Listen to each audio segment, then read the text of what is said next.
Chapter 537. Of course, at the same time, he didn't forget to praise himself. No one knew who he was anyway, so he should praise him. Don't hold back. He praised Yu Qianqiu to death. Everyone was in an uproar when they heard this. Then they began to whisper to each other and looked at Fang Ming in confusion. After listening to him play 2 songs, everyone was still thinking about it. Although they knew that he was showing off, they were still amazed by him. Now that they suddenly heard this, they felt as if they had swallowed a fly. Fang Ming's 4 brothers stood up and waved their arms in anger. How dare you? Where did this madman come from?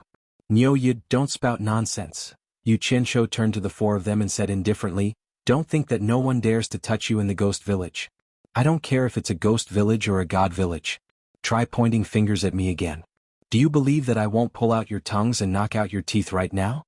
Fu Chun and Qin Jiaxing winked at each other. They seemed to be a little excited. This boss was too awesome. The 6 women looked at each other. They already knew that Niu Yi was a soul formation stage master, so they didn't doubt that he would do what he said.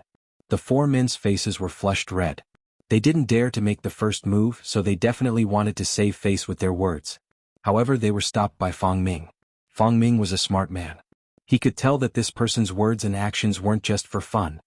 His eyes were filled with indifference, as if he viewed human life as nothing more than grass. He would definitely kill anyone if they didn't get along. Most importantly, they might not be a match for this person. Why do you want to cause trouble for me again and again? Have I offended you in the past? Fang Ming asked loudly. It was a very smart question. The meaning behind it was obvious. He was telling everyone that this wasn't the first time this person had caused trouble for him. He was slandering him again. Those who saw the 2 arguing during the day also nodded slightly. They suspected that this Niu Yi was really causing trouble for Fang Ming. Cause trouble for you? Yu Qianqiu said disdainfully, do you think you're worth my trouble? If I really wanted to cause trouble for you, you would have lost your life long ago. How could you have the chance to swindle and deceive everyone? He was telling the truth. If it wasn't for the fact that he wanted to keep a low profile, he wouldn't have let Fang Ming off during the day.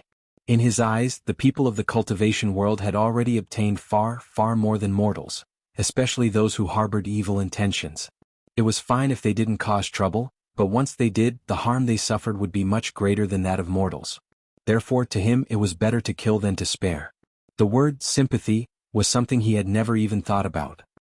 However, he thought that he was low-key, but in reality he was the kind of person who couldn't be low-key even if he wanted to. His entire body was covered with hard thorns that would stab people no matter where he was placed. With this kind of character, how could he keep a low profile? Who knows? I believe that you have the ability to kill me. Fang Ming glanced at the veiled woman beside the leaning mountain pavilion and said in a deep voice, you keep saying that I'm a liar, but you should at least show me the evidence. You can't accuse me of being a liar just because of what you said. That's a little too ridiculous. He could be considered to have swallowed his anger. Even after being ridiculed, he still maintained a certain degree of politeness. There was nothing he could do about it. The other party dared to turn against him, but he didn't dare to. Evidence? Yu Qianqiu raised an eyebrow and said, I've already said that I've heard Yu Qianqiu play and sing these 2 songs with my own ears.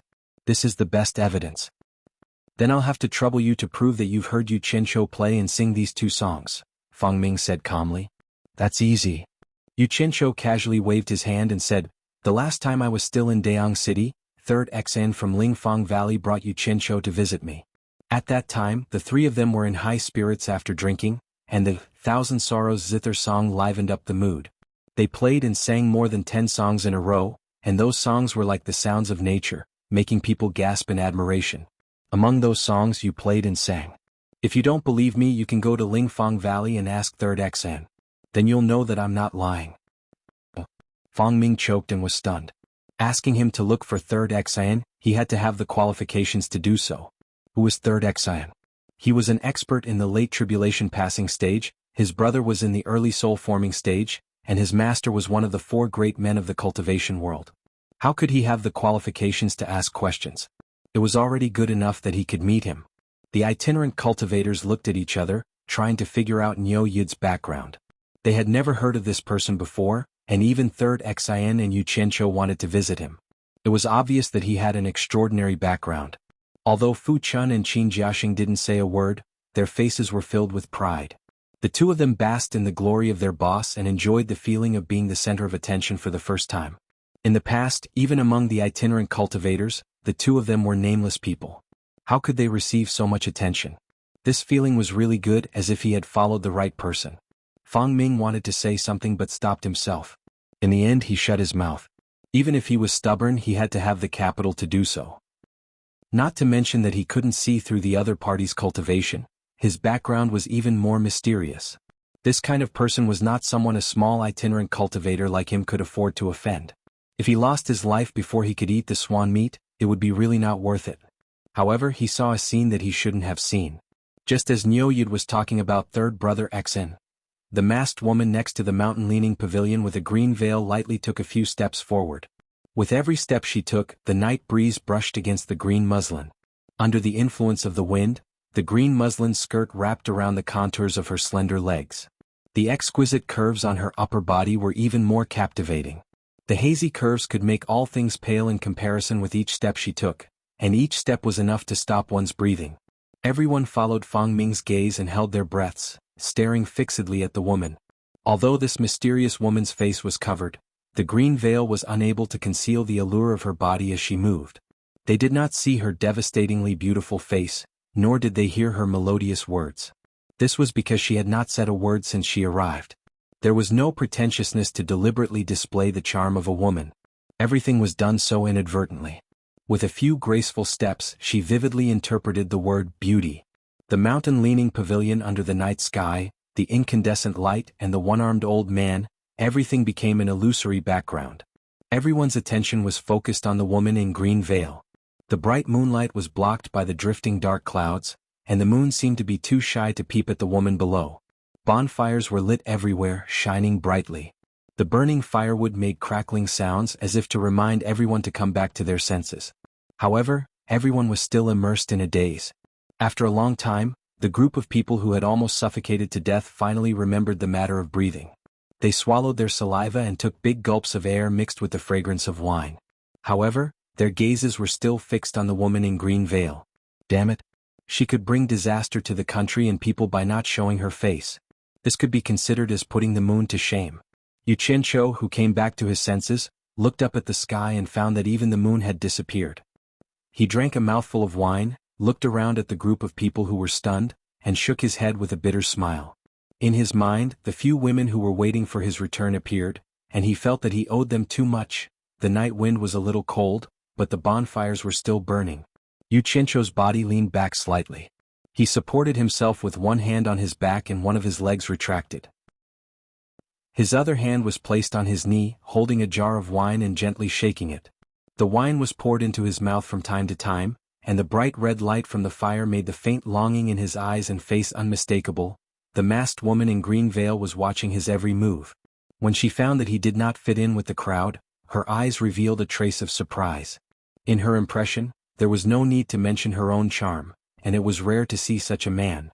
Of course, there was also that person, that arrogant legendary figure who was also an exception. That person was too arrogant to the bones. However, that person did indeed have the qualifications to be arrogant to the point of ignoring everything. What beauty in his eyes, was just a skeleton. When it was time to make a move, there was no reason to talk. So beautiful. Yanxia said dreamily, looking at the dazed looks of the men around her. She slightly lowered her head to look at the big chest that she was usually proud of, and subconsciously shrank her chest. For the first time, she found that it was really stupid to rely on big breasts to attract men's attention. Look at him, he just took a few steps, and the effect was far more attractive than her own chest. It is very beautiful. Yanlan let out a sigh. After all, these women were women, so they were the first to come back to their senses, but their faces all showed a look of shame. The sound of the wine being drunk attracted the eyes of the women. The women were surprised to find that Senior Niu Yud was indeed a master, and he was not on the same level as the stinky men around him. The charm of the masked woman was hard to resist even for women like them. Unexpectedly, Senior Niu Yud did not even look at her, and drank leisurely by himself. He was really a knowledgeable senior. Sir, do you think that the masked woman is not beautiful? Yanxia was a little curious and dared to ask. The eyes of the women were cast together, and they also wanted to know the opinion of this senior. Yu Qianqiu came back to his senses and asked, "What?" Yanxia timidly asked the question again. Yu Qianqiu didn't think much of it and said, "It should be okay. Women are beautiful in my eyes, but I haven't seen her face. How do I know if she is beautiful or not? Yanxia slightly pouted as if she was not very satisfied with this answer and asked again, does Sir only look at the face to see whether a woman is beautiful or not? Her figure is also very important. Yu Qianqiu was stunned, his eyes glanced at her chest, and then sent the wine jar in his hand to her sensitive part and said with a smile, of course the figure is very important. I like women with big breasts. Just looking at them makes me feel good and taking them off is even more. That, the figure is very important and your figure is very beautiful, hee hee. Very beautiful, very beautiful. Chapter 538. Hazy Haze's face turned red. Under the light of the fire, it became more and more red. She covered her chest with her arms, trying to block Yu Qianqiu's gaze. She whispered, I'm not talking about me. The other women were seduced by these words and subconsciously looked at their chests. They also crossed their arms to cover their chests. Their cheeks were all red and they all muttered in their hearts, this senior Nyo doesn't know how to restrain himself when acting like a hooligan. Many people's gazes had already been attracted by the three words big breasts. Fu Chun and Qin Jiaxing were even more dumbfounded. The two of them really didn't expect that their boss would actually dare to say such a thing in front of so many people. They immediately threw the veiled beauty to the back of their minds and looked at this rare animal like their boss. What are you looking at? Yu Qianqiu glared at the two of them and then awkwardly explained to Hazy Haze, it was a slip of the tongue, I absolutely didn't mean anything else. However, the figures of the women shrank, a little bit to guard against thieves. Especially their eyes, they obviously didn't believe that he had made a slip of the tongue. Damn. I obviously want to flatter you, but you actually treat me as a pervert. Yu Qianqiu opened his mouth and shook his head speechlessly. He was too lazy to explain and he couldn't explain it clearly. Many people around him snickered, laughing that he was really a kindred spirit. If someone was more careful, they would find that the direction of the veiled woman's veil had changed a little. It seemed to be facing the direction of Yu Qianqiu. Obviously she had noticed this Niu Yid. Fang Ming always paid attention to her movements and naturally noticed this. Just now, the beauty of the mysterious woman's graceful steps had left an indelible mark in his heart. Before he had the heart to climb high branches, but now he had the impulse to get close to her. This couldn't be blamed on him. A graceful lady was a gentleman's desire. Any normal man would like beautiful women. However, if he was jealous of a beautiful woman, he had to consider the consequences. Fang Mingben had already suppressed his irrational action of clashing with Yu Qianqiu, but after seeing the peerless elegance of this beautiful woman, his heart began to beat wildly. Even if this woman did not have a mysterious background, it would be enough to satisfy him for the rest of his life if he could obtain her, not to mention that she might have a profound background. Originally there were already signs of success when the conditions were right, but this Niu Yid forcefully stopped it. Moreover, such a peerless beauty had actually shifted her attention from him to Niu Yid. This was intolerable. Fang Ming's face was livid and shouted, Niu Yid, how dare you say such obscene words in public? Aren't you afraid of being a disgrace? Yu Qianqiu was slightly startled. Just now he had thought that this fellow was tactful. He did not expect that this fellow would openly flip out at him. Yu Qianqiu did not know what was wrong with him. She sized him up in confusion and said, that's strange. What does it have to do with you that I'm a disgrace to cultured people? I'm a disgrace to cultured people, so why are you, a liar, lecturing me? Since you keep saying that I'm a liar, then show me something to prove it. Don't spout nonsense. Do you think everyone in the world is a fool? Fang Ming threw caution to the wind. He was sure that the mysterious woman was also someone who loved music. Otherwise, she wouldn't have played the flute alone in this lonely night. Fang Ming's bet was very simple. As long as the veiled woman was a person who loved music, she would not put herself in danger. Because there was still a song to be sung. Did she not want to hear it? Moreover, the one-armed old man who guarded the ghost manor probably wouldn't allow anyone to commit murder in the ghost manor. Everyone broke out in a cold sweat for Fang Ming. Offending such a person was truly not a wise move. Fu Chun, Qin Jiaxing, and the girls looked at Fang Ming as if they were looking at an idiot. In their eyes, a mere vagrant cultivator dared to provoke a soul formation stage cultivator. Wasn't he courting death? Yu Qianqiu put down the wine jar in his hand and sat up straight.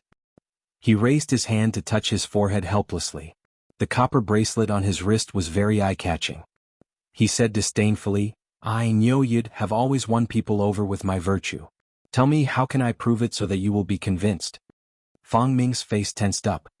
Niu Yid, I don't know if you know music or not, But since you insist on proving that I'm a liar, don't say that I'm making things difficult for you. If you can sing a song composed by Yu Qianqiu, then it will be a strong proof. He secretly prepared another excuse in his mind. If Yu Qianqiu really knew how to play and sing, and if it was the two songs that he had just sung, then he would say that Yu Qianqiu was merely imitating him. If it was another song, then no one here would have heard it. At that time he could firmly deny that it was a song composed by Yu Qianqiu. That's it? As long as I can sing a song composed by Yu Qianqiu, then I can prove that you're a liar? Yu Qianqiu narrowed his eyes. In his previous life he was a master of conspiracies. Even if Niu Yi did not leave a way out, he had already prepared for the worst. He had seen many people like Niu Yi. He snorted coldly and said, "What if you don't admit that it's a song composed by Yu Qianqiu that no one has ever heard of before?" Fang Ming's thoughts were exposed, but he still gritted his teeth and said, "As long as you don't imitate someone else's song, then it'll be fine. Yu Qianqiu's song has a different tune than the one we're familiar with. You'll know it once you hear it." As soon as he finished speaking, he heard the sound of a lazy zither. Everyone looked toward the source of the sound. Unknowingly, a zither had appeared on Niu Yi's knees. He was casually playing with it with one hand. Everyone's eyes lit up. They knew that a good show was about to begin. Since Niu Yi could carry a zither with him, he must be an expert in this field. Qin Jiaxing and Fu Chun looked at each other. Yin Lan and the other girls looked at each other. They didn't expect Niu Yi to really know how to play the zither. In the cultivation world, there weren't many male cultivators who were willing to spend their time on this field. Of course, those who were passionate about it were mostly female cultivators. This was because women were born to be sentimental. The pair of eyes under the green veil stared closely at Yu Qianqiu's every move, and a faint look of expectation appeared in them. Yu Qianqiu stared at Fang Ming with a faint smile. His fingers touched the strings of the zither, and he began to play with it elegantly and skillfully. A beautiful melody slowly flowed into everyone's heart. He sang softly, "I am a fox that has cultivated for 1,000 years. 1,000 years of cultivation, 1,000 years of loneliness." Everyone was familiar with this song and the tune. However, it was clearly more emotional than Fang Ming's song. There were many subtle differences, but it was more provocative. Even if they didn't understand, they could tell that Niu Yi's singing was better than Fang Ming's. This was a very normal thing. It was a song that was passed down from the mouth of Yu Qianqiu. It would be strange if Yu Qianqiu himself was not familiar with it. There were no recording devices in this era, so it wasn't a big deal if the song was lost. However, it showed everyone what an authentic song was. Fang Ming's face changed color. After playing and singing for a short while, Yu Qianqiu changed his tune midway. He sang again. Since the beginning only the newlyweds smile who would hear the old cry. The word love is so hard. Should I ask for the truth or should I pretend to be confused? It's hard to be content with knowing too much. The tune was so skillfully switched between the two songs, and it was so perfect and beautiful that it made people secretly fascinated. However, after a few more lines, the sound of the zither changed again. It was no longer affectionate and had become aggressive. Yu Qianqiu's 10 fingers strummed the zither strings as he stared at Fang Ming and said in an indifferent tone, "People strive to climb higher and water flows lower. If you want to climb higher and change your fate, no one will say anything. A fair lady is a gentleman's dream, and you're right. However, you're blind to think that everyone in the world is as gullible as fools. You're too naive. Fang Ming, if you have the guts to do it, you should be prepared to bear the consequences. If you admit that you're a liar now, I'll spare your life." Fang Ming glanced at the doubtful gazes around him and said unwillingly, "These are clearly the two songs that I played earlier. You made some slight changes to them and you're calling me a liar? Who's the naive one here?" "I knew you would say that." Yu Qianqiu shook his head and sneered. With the movement of his fingers, the tune suddenly became impassioned, and the audience's mood became bolder. Yu Qianqiu stared at his fingers and said without looking up, "This is a song Yu Qianqiu composed for me. Not many people have heard it. On this lonely night, it's fate that we met. I'm willing to play this song for everyone free of charge. I'll sing this song to raise everyone's spirits." Hearing this, everyone's eyes lit up again, and they were filled with anticipation. Her red lips pursed under the green veil, which was a rare sight. "Fang Ming, I'll give you one last chance." Yu Qianqiu tilted his head and stared at him. Towards this guy who claimed that Yu Qianqiu was a peerless genius, Yu Qianqiu wanted to give him some face. However, it was better for him to show off his talent in front of a beauty. Although Yu Qianqiu wasn't interested in the veiled beauty, it didn't stop him from satisfying his vanity. After all, There were few men who wouldn't be willing to be worshipped by a beauty. This was also the main reason why he came out to sing for free, since he had nothing better to do. Moreover, he believed that the guy's singing skills were indeed inferior to his. Since he wanted to promote Yu Qianqiu as a peerless genius, he might as well let Niu Yu do it for him. He was sure that the audience would be satisfied and the peerless genius Yu Qianqiu would also be satisfied. However, the result of his action was that Fang Ming was doomed to be unlucky. However, Yu Qianqiu didn't like this guy who pretended to be cool, so he wouldn't help him. It was already good enough that he was willing to give Fang Ming a chance and a way out. Fang Ming sighed. It wasn't easy for him to get a chance to show off today. Why did he have to meet Niu Yud, who appeared out of nowhere? Was this really his fate? Although he had a vague feeling that something was wrong, he was blinded by greed. He forced himself to be calm and said, "True gold fears no fire, and justice is in the hearts of people." Chapter 539. He was stubborn, but his 4 brothers started to feel uneasy. To survive in the cultivation world until now, avoiding the strong and the weak was one of the rules of survival. This Niu Yud was obviously unfathomable. They couldn't understand why Fang Ming was so stubborn. Was it worth taking such a big risk? Justice exists in the hearts of people? Yu Qianqiu's fingers danced non-stop on the zither. He sneered and said, "If justice exists in the hearts of people, why would there be a distinction between the secular world and the cultivation world? Everyone has justice in their hearts, and there's no need for us to risk our lives fighting and killing. Every man for himself is the most suitable phrase to be used in the cultivation world." His words caused the bonfire to fall into silence. Only the sound of the zither could be heard. Everyone was reflecting on their past experiences in the cultivation world. Truly, every man for himself was the definition of every man for himself. Many people sighed softly and poured the strong liquor down their throats. Your way of thinking is too one-sided and extreme. For example, this old senior. Fang Ming righteously waved his hand and pointed at the one-armed old man in the leaning mountain pavilion. He said passionately, not to mention his profound cultivation base, he has been silently maintaining the ghost village for countless years. He has not allowed the ghost village to fall into ruins. He has also provided a place for us wandering cultivators to stay. Can you say that this old senior's actions are also every man for himself? Nice bootlicking. I hope he can save your life in the future. Yu Qianqiu glanced at him disdainfully and ignored him. His fingers danced on the zither, producing an infinitely melancholic tune. He looked around and said with a faint smile, "There's wine today, so let's get drunk today. When we meet again in the future we will be passers-by. Niu Yud will present a song to relieve the boredom of fellow wandering cultivators."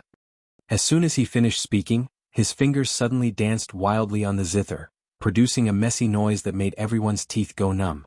Everyone looked at him with bared teeth. Just now he was talking about warming people's hearts. Why did he turn into a disgusting person in the blink of an eye? Fang Ming frowned under the green veil. Fang Ming was secretly happy. So he was just pretending. Just when everyone's emotions were in a mess, the ear-piercing noise came to an abrupt end. Just as everyone relaxed and heaved a sigh of relief, a beautiful melody that was interwoven with ding-ding-dong-dong slowly entered everyone's hearts. It was like when one was unbearably hot in a hot summer and was suddenly wrapped in a cool and refreshing feeling. It made one heave a sigh of relief, and at the same time, it was so comfortable that one could not help but want to let out a groan. As the sound of the zither gradually opened the hearts of the people, they heard Yu Qianqiu reciting in a bleak tone, "The winds and clouds of the world originate from my generation. Once I enter Jianghu, time flies. 1,000 years of cultivation, chatting and laughing, can't compare to a drunken life." The night breeze was cool, the bonfire was bright, and the crackling sound of the firewood could not pull everyone out of their trance. With just a few lines, everyone followed the melody and stepped into the turbulent cultivation world in an instant. The past was still vivid in their minds, and the rogue cultivators could not bear to look back. Complacency and frustration appeared before their eyes one by one, and how much blood and tears were mixed in them. How much did they give up and how much did they gain? Did they give up more or did they gain more? They did not know how long this dream would last.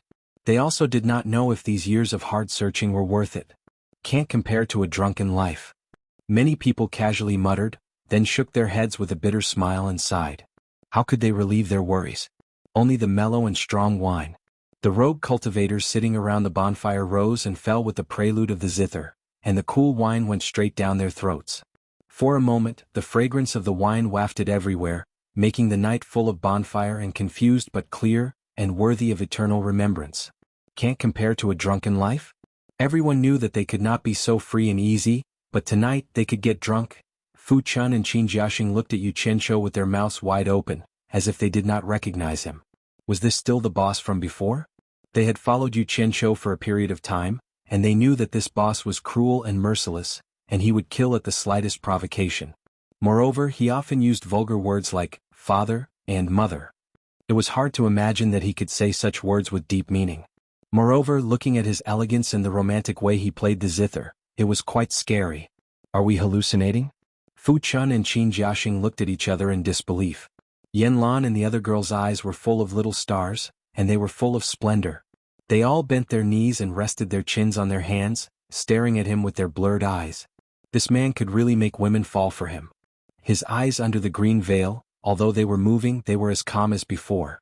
But now they were rippling as if a small stone had been thrown into a pool of stagnant water, and it made people's hearts fluctuate, and it was difficult to calm down. Fang Ming suddenly came to his senses, and he stared at Yu Qianzhou with an unpredictable expression. Yu Qianzhou, who was playing the zither, also gave him a disdainful look. That's right, Yu Qianzhou was indeed looking down on him. How dare you pretend to be elegant in front of me? Elegant is bullsh*t, it's only for people who have nothing better to do. Who has ever seen someone who can't even fill his stomach pretending to be elegant? Elegant, you son of a b*t, I can do whatever I want and I've already stopped playing. Today I'll let you see what it means to pretend to be elegant. Playing the zither, singing and reciting poems, haven't you seen it before? This is called being overflowing with talent. Yu Qianzhou had deliberately played the zither before, and it wasn't just on a whim. Because everyone had already listened to a few songs, it was as if they had eaten too much delicious food, and now they were being served another delicious dish. If everyone wanted to taste the authentic taste, they would need a cup of plain water to wash away the residue on their taste buds, so that they wouldn't taste mixed. As for Yu Qianzhou's violent and random flicking, it was like a cup of tasteless plain water, completely washing away the lingering aftertaste in everyone's minds. After doing this, he began to show off proudly.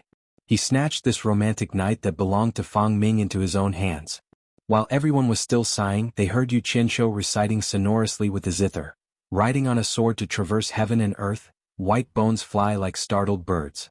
The world is like a tide and people are like water, but how many people return to the martial world? He added a slight sigh at the end, feeling a little sad about parting. The world is like a tide and people are like water, but how many people return to the martial world? The rogue cultivators repeated it over and over again. Thinking back to when they first entered the cultivation world, everyone was still simple and everyone had a few good friends, but who could survive? Even if they were still alive, who could still maintain that innocence? Deceiving each other to save their own lives? How many people returned to the martial world? Suddenly, someone stood up, threw the wine jar in his hand into the distance, and roared under the night sky. Cultivation world, you son of a bitch. That person gradually closed his eyes, and 2 streaks of tears slid down his beard, glowing under the light of the bonfire. This person was none other than the mid-stage nascent soul cultivator, Tian Yi. Perhaps he was thinking of his relatives and friends who no longer existed. The eyes of the 2 people beside him were also red, and they didn't say anything. They only knew how to pour the wine into their mouths. Next to the mountain pavilion, under the illumination of the incandescent lamp, behind the green gauze curtain, her red lips moved slightly, and an almost inaudible voice came out. Riding on a sword to traverse heaven and earth, white bones fly like startled birds. The world is like a tide and people are like water, but how many people return to the martial world? It seemed to be the first time this mysterious woman spoke. Her voice was mellow like silver beads falling on a plate, crisp and pleasant to the ear. Unfortunately, the cultivation of the people below could not hear it. Only the old man behind her heard it. The one-armed old man slowly turned his head to look at Yu Qianzhou, and his calm eyes were a little dim, as if he was peeling away the night sky and looking at the distant past. A burst of wild and carefree laughter suddenly sounded under the night sky, and the bonfire suddenly flickered. Everyone was startled and looked over, and it was Yu Qianzhou laughing with his head facing the sky. The sound of the zither also became carefree and leisurely, and his 10 fingers were as bright as a blooming lotus, freely moving on the strings. The carefree and leisurely sound of the zither seemed to be warning everyone that since the past was unbearable to look back on, why not just let it go and laugh it off? The sound of the zither suddenly surged and everyone's emotions fluctuated along with it. Suddenly they heard Yu Qianqiu sing loudly, "The ocean laughs, the surging tides on both sides, floating and sinking with the waves, remembering the present. The heavens laughs, the tides of the world, only God knows who wins and who loses. The rivers and mountains laugh, the misty rain is far away, the waves wash away the mortal world, how many do you know in the secular world? The cool breeze laughs, actually provoking loneliness, the heroic spirit is still there in the evening. La la la la la la ha." The song surged in the wilderness. Although it was night, the moon was bright and the stars were sparse, but everyone's state of mind was instantly brought into another world. Under the bright sky, laughing alone at the ups and downs of the ocean, laughing at the vicissitudes of life like floating clouds, fighting for fame and wealth like passing clouds. How many people in the cultivation world live in fear and anxiety? How can it be as carefree as watching the sunset with a wisp of cool breeze? Yu Qianqiu's 10 fingers, the unrestrained singing and the wild and hearty laughter dazzled Yanlan and the other girls, and they couldn't help but fall into a trance. Fu Chun and Qin Jiaxing were dumbfounded, and they really suspected that their boss was possessed by something unclean. Inside the pavilion, the one-armed old man's cold eyes gradually melted. Beside the pavilion, the blue muslin on the bridle fluttered without any wind. The pair of eyes inside stared at Yu Qianqiu, who was indulging himself. Her soft red lips moved slightly and she murmured to herself, "The rivers and mountains laugh, the misty rain is far away." Is this a song composed by Yu Qianqiu? The common people laugh, no longer lonely, the heroic spirit is still there. As Yu Qianqiu sang, he couldn't help himself, and he gradually got into the mood. He seemed to be crazily singing to his heart's content. His wild and unrestrained manner really stirred people's hearts. Not to mention the others, they all swayed their upper bodies along with the song, and their flying swords clanked again. Together with the music, they sang along with Yu Qianqiu, "The ocean laughs, the surging tides on both sides, floating and sinking with the waves, remembering the present." This song was both heroic and catchy, suitable for these men to vent their emotions. After being led to sing a few times, they all sang very well. Under the night sky, beside the piles of bonfires, the fragrance of wine mixed with the wild singing drifted in the wilderness. The veiled woman beside the pavilion raised her flute and gently placed it next to her lips. Chapter 540. Woo woo, the flute sounded again. It floated in the night sky, but it was not as lonely as it was the first time. The melodious sound of the flute was intertwined with the music of the zither. The lingering sound of the wild and gentle accompaniment immediately enhanced the gentleness and heroism of the song. It vividly displayed the charm of laughing mountains and rivers, drifting in the misty rain. The night wind seemed to be stirred up as it blew towards them, fluttering their clothes and making the bonfire flicker. The music of the zither and the flute was perfect, and it was a rare song to be heard in the world. Yanlan and the other girls' hair danced in the wind, but they still stared at Yu Qianqiu, as if the lingering sound of the flute was also produced by the strings of the zither under his fingers. They didn't think that it was someone else who was playing the flute, because the flute's insertion point was just right. Those who were immersed in it felt that the music was even more beautiful and emotional. However, Yu Qianqiu noticed it. He kept playing the zither with his fingers to cooperate with the people who were singing loudly. He turned his head and looked at the veiled girl who was playing the flute beside the pavilion. The night wind came at the right time, wrapping around the mysterious girl's graceful figure. The green veil covering her face was blown up. Although her face was not exposed, half of her smooth and round forehead was already revealed. Yu Qianqiu stared at her, but he didn't know that the eyes under the green veil were also looking at him. Fingers plucking the strings and lips playing the flute, they cooperated so well. It was as if they had a telepathic connection, and their hearts were connected to each other. Everything was understood without words. A few strands of affection were quietly brewing in their eyes.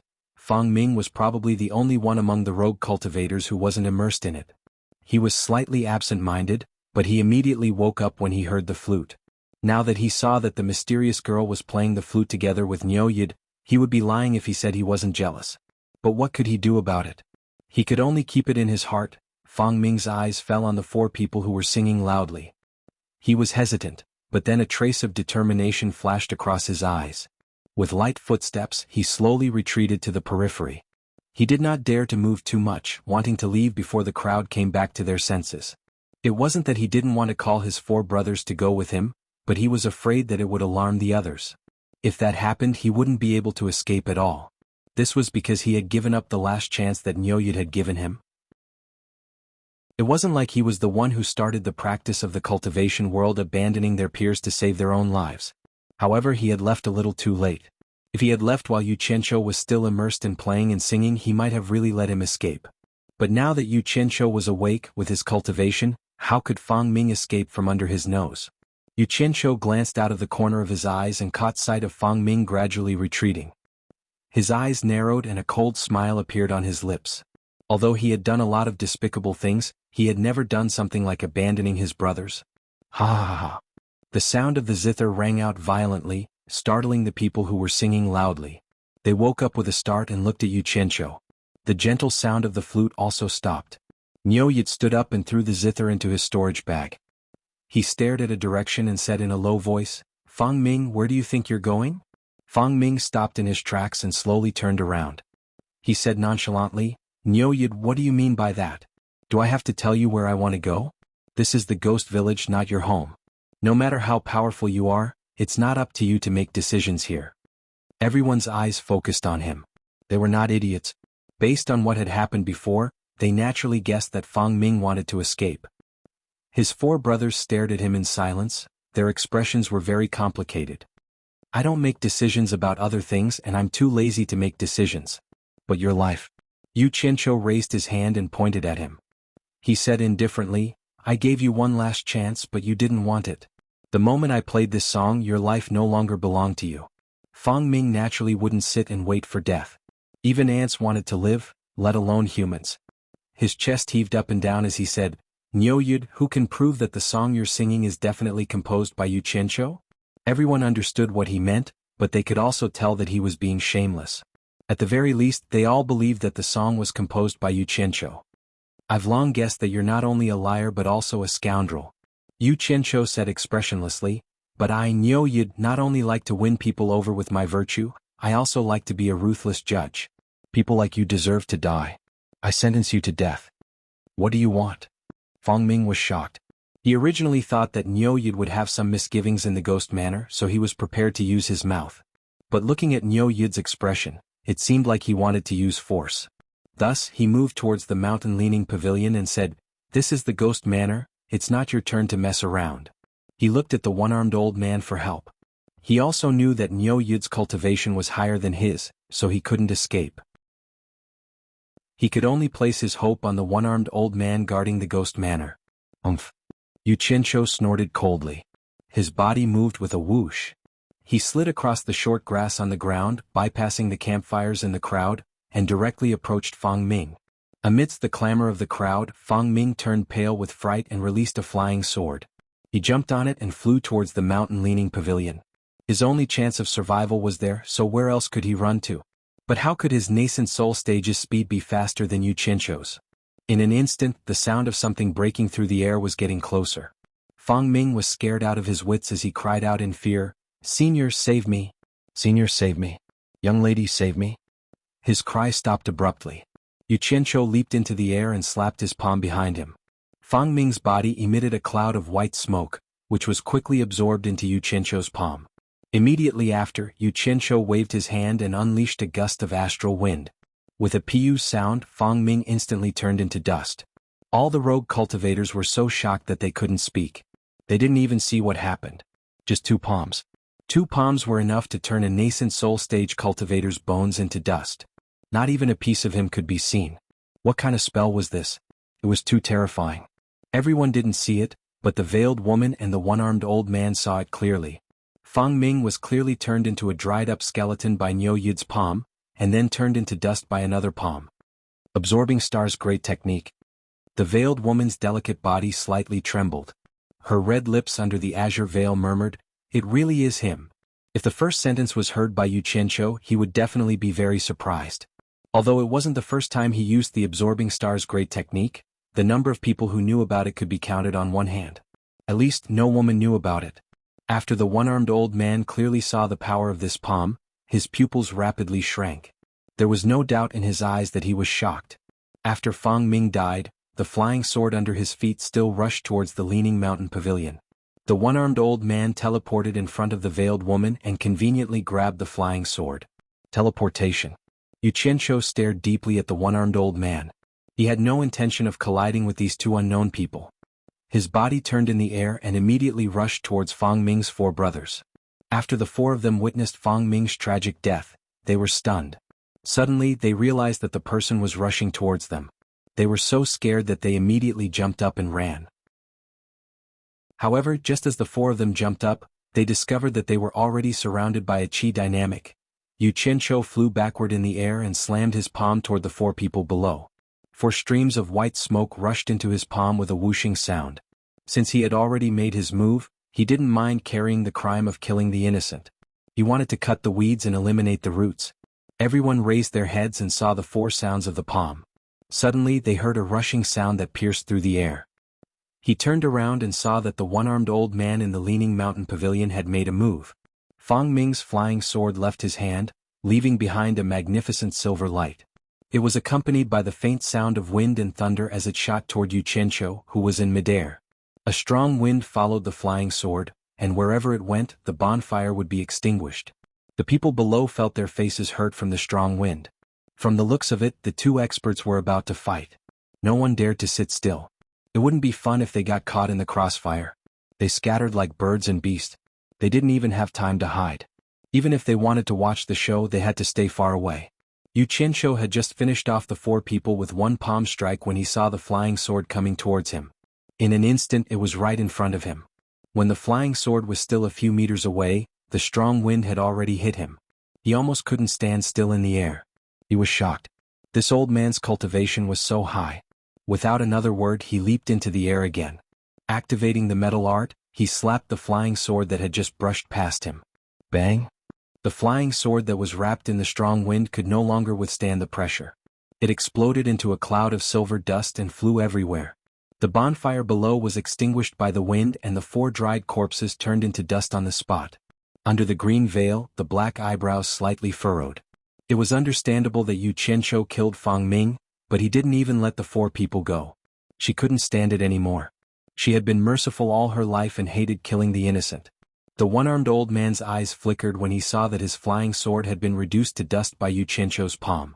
A fearless battle intent gradually overflowed from his body as he stared at Yu Qianqiu. The ghost manner didn't allow people to cause trouble. However, Fang Ming had offended someone he shouldn't have, so he didn't stop Niu Yud from killing Fang Ming. However, after Niu Yud killed Fang Ming, he turned around and killed four people. He simply didn't respect the ghost manner's guardian at all. Since he broke the rules here, he naturally had to teach him a lesson. However, he didn't expect Niu Yud to be able to shatter the flying sword he released with one palm strike. Moreover, it was shattered. This cultivation was quite frightening. He was confident that he could also easily shatter a normal flying sword with one palm strike. However, it was impossible for him to shatter a flying sword into dust. He now suspected that Niu Yud was a soul formation stage expert who was hiding his identity and purposely came to cause trouble. This was because even he couldn't see through Niu Yud's cultivation. One could only imagine Niu Yud's cultivation. For a moment, his battle intent soared. However, just as he slowly moved half a step, he suddenly heard a soft sigh. The voice transmitted, "Forget it. This person's background isn't simple. He also has a deep relationship with Nongzhu. Let him go." "Miss, do you know this person?" The one-armed old man was startled. He transmitted his voice back, "Who is he?" Chapter 541. "If I'm not wrong, he's Yu Qianqiu." The mysterious woman transmitted her voice. "He's Yu Qianqiu? How can he have such a high cultivation?" However, his ruthless style of doing things is similar to that fella in the legends. The one-armed old man said in disbelief, "Yu Qianqiu has been the person that the loose cultivators talked about the most during this period of time. To think that he dared to come here under such circumstances. He's quite bold. What's real and what's fake? I wonder which one is the real one," the mysterious woman muttered. "Miss, what did you say?" the one-armed elder asked in surprise. He didn't understand what she meant. She had just said that this person was Yu Qianqiu. Why couldn't she tell the real one from the fake one now? Yu Qianqiu hovered in the air and narrowed his eyes at the one-armed elder. He was prepared to fight. What made him wary was that he didn't know how high this mysterious elder's cultivation was. When the other party casually swung out his sword, there was a faint sound of wind and thunder. This was something he had never seen before, even when fighting against cultivators at the late tribulation stage. Could this old fellow be at the soul formation stage? Yu Qianzhou was slightly alarmed. He secretly locked onto Utopia with his divine sense. If he couldn't do it, he would leave. What surprised him was that after the one-armed elder attacked, he only looked at him deeply before turning and retreating to the side. As for the mysterious veiled woman, she leisurely rose into the air like Chang'e flying to the moon. When she rose into the air, the veil on her head tilted slightly. Yu Qianzhou could clearly sense that the woman was looking at him. Following that, a green figure disappeared into the night sky. What was this woman's background? And what was the relationship between the one-armed elder and them? Yu Qianzhou couldn't figure it out. In the pavilion, the one-armed elder was drinking alone under the incandescent lamp. He was holding the wine jar that Yu Qianzhou had given him. It was as if nothing had happened. Damn it. If I had known earlier, I would have poisoned the wine and let you drink slowly. Yu Qianzhou gnashed his teeth in hatred. He thought to himself, "Old man, don't be so smug. This wine isn't that tasty." Floating in the air, he transmitted his voice to Fu Chun and Qin Jiaxing, "Go back." His figure immediately shot into the ghost manor. Fu Chun and Qin Jiaxing glanced at each other. Previously, Boss had said that he was in the core formation stage, but later on, it was shown that his cultivation level was far higher than that. The fact that he could fly in the air was proof enough. Now, he simply used the voice transmission technique, which could only be done by cultivators at the early stage of the crossing calamity stage. The two of them were a little excited because with the protection of such an expert, ordinary people in the cultivation world wouldn't dare to touch them in the future. This was equivalent to a big backer. The two of them did not dare to hesitate and quickly chased after him on their swords. Yin Lan and the other girls nodded and followed him. The rogue cultivators in the surroundings looked at each other. They never expected that someone would dare to make a move in the ghost manor. Someone asked, "Who knows the two rogue cultivators following Niu Yud? I think I've seen them somewhere before." The taller one is called Fu Chun, and the shorter one is called Qin Jiaxing. They are just small fries in the foundation building stage. TSK. What kind of dogsh *T luck did these two fellows run into? They actually managed to find such a powerful backer. Another person replied. Everyone who was listening revealed an envious expression. They were very, very envious, not just envious. Although the identity of a cultivator in a famous sect had many benefits, and everyone was eager to join it. However, the founders of those famous sects were almost all rogue cultivators. Moreover, they were talented rogue cultivators. There was no other reason. Most of the cultivators who came from sects followed the cultivation methods of their sects step by step. Within the framework drawn by their ancestors, very few could surpass their ancestors. Although the life of a rogue cultivator was hard and tiring, those talented rogue cultivators were different. They all relied on their extremely high talent to walk a path that belonged to them. Only then could they establish their own sects and compete with the cultivators in the world. Among the top 10 cultivators in the world, which one of them wasn't a rogue cultivator? Among the rogue cultivators, they had never heard of someone named Niu Yud. However, judging from his powerful skills in various situations today, he might also be a talented rogue cultivator. To be able to follow such a person, once he established his own sect, the person who followed him would definitely have an extraordinary status in the sect. How could those rogue cultivators who had attached themselves to famous sects and clans compare to them? That was why everyone envied Fu Chun and Qin Jiaxing. If they could befriend each other now, they might have a way out in the future.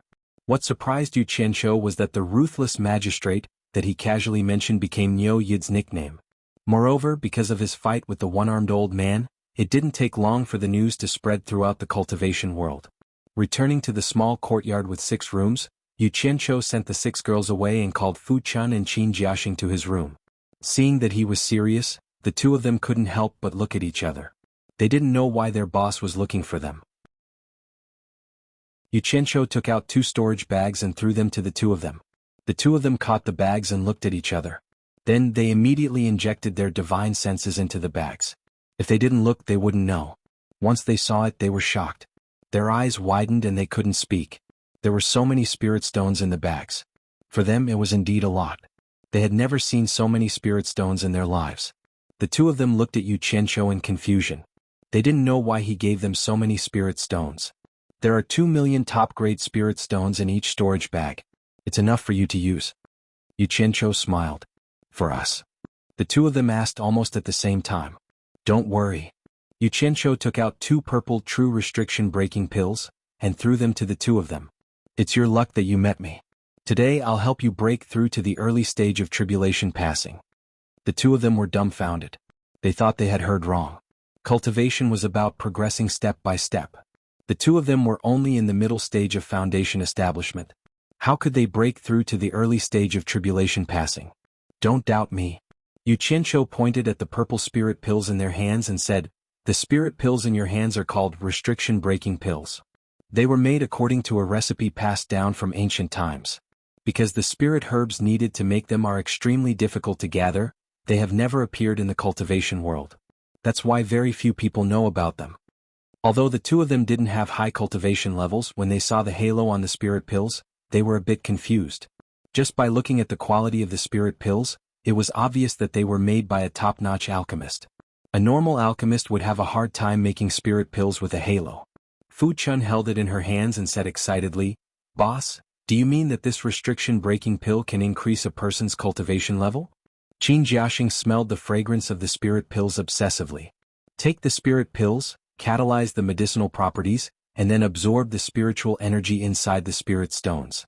When the time comes, you will know if I'm telling the truth. Yu Qianqiu raised his hand and said, Give it a try. Yes. The two of them nodded. They were so excited that they didn't know what to say. Without hesitation, they stuffed the spirit pills into their mouths and sat down cross-legged to regulate their breathing. The two of them didn't have the slightest doubt because they felt that their boss had no reason to harm them. Moreover, with their status, neither of them was worth 2 million high-grade spirit stones. Spending 4 million high-grade spirit stones to harm insignificant people like them would be more likely to be crazy. With their boss's cultivation level, it would be easy for him to kill them. There was no need to go through so much trouble. Not long after, the two of them started to turn red. Hot air came out of their mouths and noses. They couldn't help but tremble.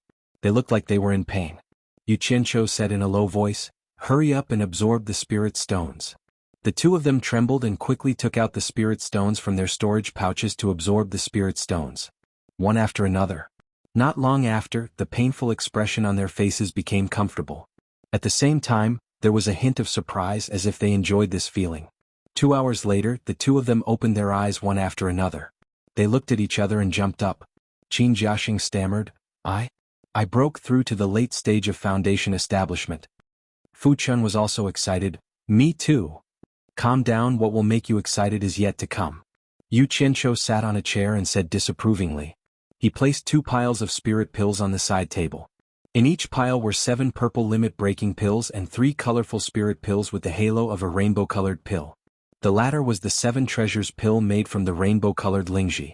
It was the best spirit pill for breaking through bottlenecks. From foundation establishment to core formation, nascent soul, and tribulation passing stage, there are 3 bottlenecks. These 3 rainbow-colored spirit pills are rare spirit pills for breaking through bottlenecks. You can take 1 for each bottleneck. Yu Qianqiu smiled and knocked on the table. Each of you take 1 pile. It should help you break through to the early stage of tribulation passing stage. Damn it. I have spirit stones and spirit pills, don't let me down. The two of them were so excited that they didn't know what to say. Happiness came too suddenly. They never thought such a good thing could happen. They thought they were dreaming. Fu Chun took a deep breath and bowed. Fu Chun will obey your orders from now on. Then she calmly took the 10 spirit pills that belonged to her. Qin Jiaxing stared blankly for a moment before he quickly bowed and saluted. Qin Jiaxing will definitely listen to boss's instructions from now on.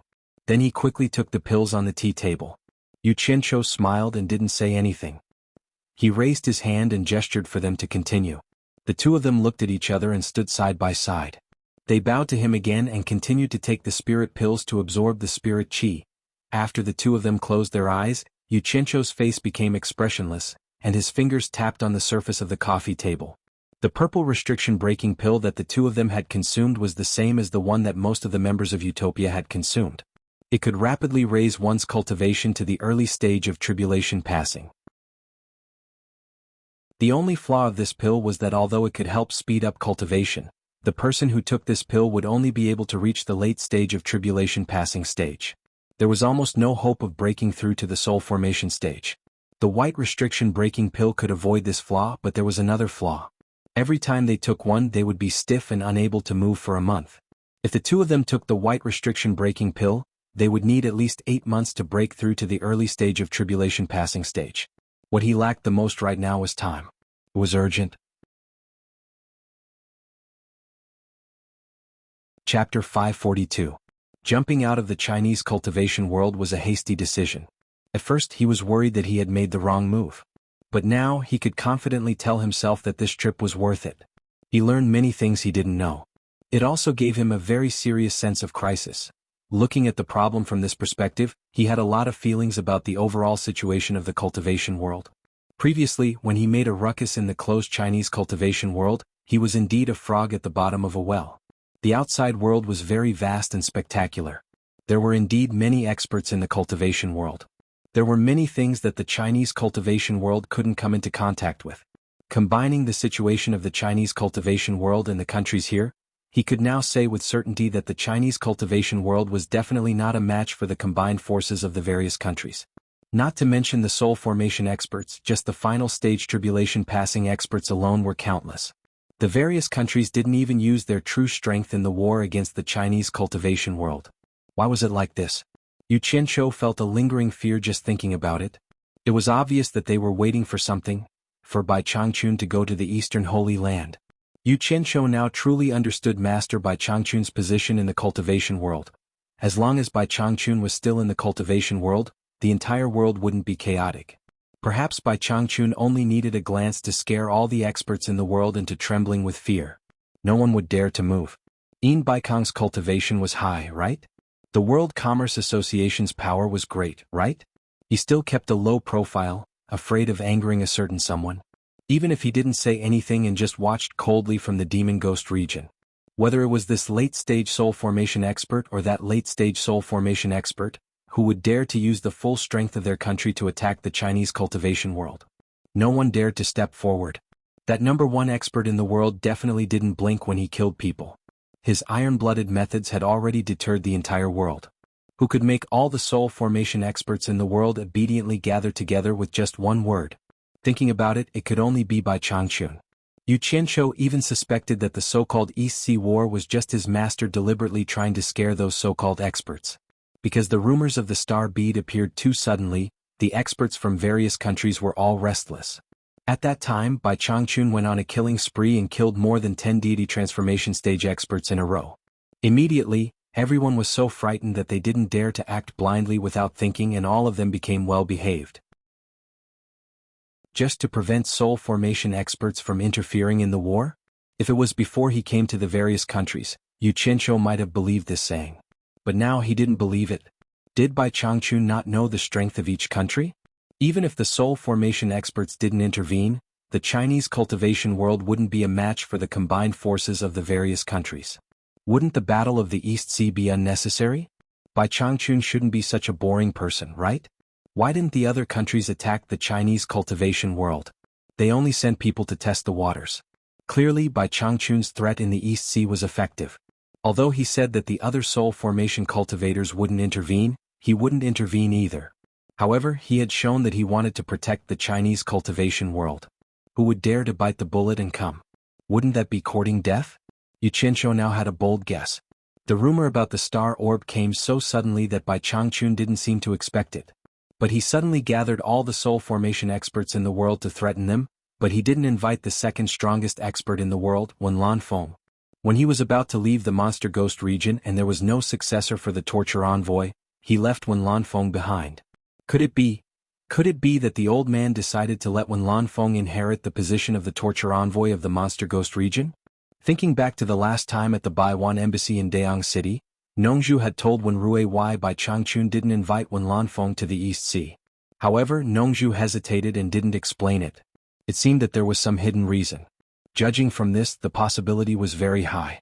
In the cultivation world, apart from Bai Changchun, it seemed that only Wen Lanfeng could intimidate the heroes of the world. However, his sudden appearance seemed to have changed Bai Changchun's mind. He who had never accepted disciples accepted him as his disciple. Furthermore, he had already hinted that he would be the next torture enforcer. Did Bai Changchun think that his achievements in the future would be higher than Wen Lanfeng's? Even Yu Qianqiu didn't believe this reason. He was an expert at the late soul formation stage. He thought about it until his scalp went numb. He couldn't figure out what the old man wanted, so he simply stopped thinking about it. Maybe he was worrying too much. Master didn't have so many plans at all. Otherwise, he would have killed all the soul formation experts. But he was very sure of one thing. Master was determined to go to the Holy East Land. Once he left the cultivation world, all the countries would definitely join forces to attack the cultivation world of Wuxia. Not only the cultivation world but the secular world would also experience a great calamity. A war to divide the interests of Wuxia was inevitable. At that time the world would be in chaos. After understanding the general situation, Yu Qianqiu calculated that it would not be long before his master left for the Eastern Holy Land. He immediately felt that he was pressed for time. There was only 1 or 2 years left, which was nothing for the long life of a cultivator. But for him it was really urgent. In 1 or 2 years, once the cultivation world of Wuxia was defeated. If he didn't have enough strength to operate in the cultivation world and support Shi Wenguang's army would be the first to bear the brunt. Although the cultivation world wouldn't directly intervene, if the armies of hundreds of countries joined forces, no matter how good Shi Wenguang was at fighting, it would be hard for him to deal with them.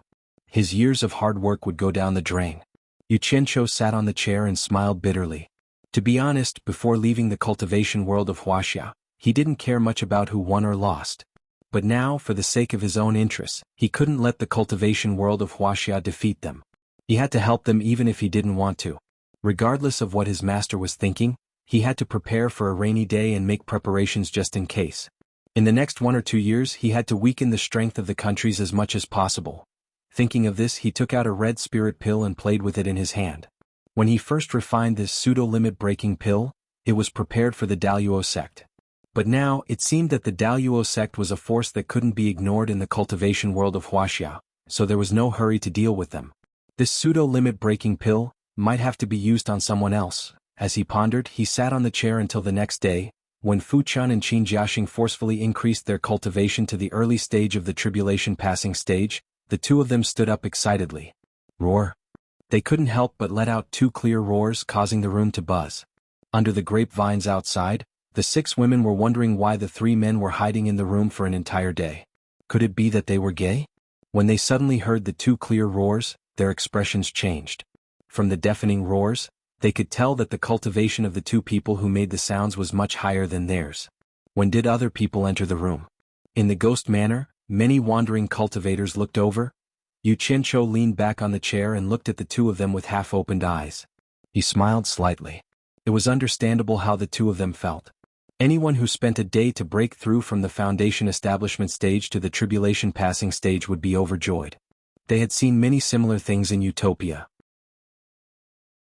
Of course it was a good thing, but what the 2 of them didn't know was that they basically had no chance of breaking through to the soul formation stage in this lifetime.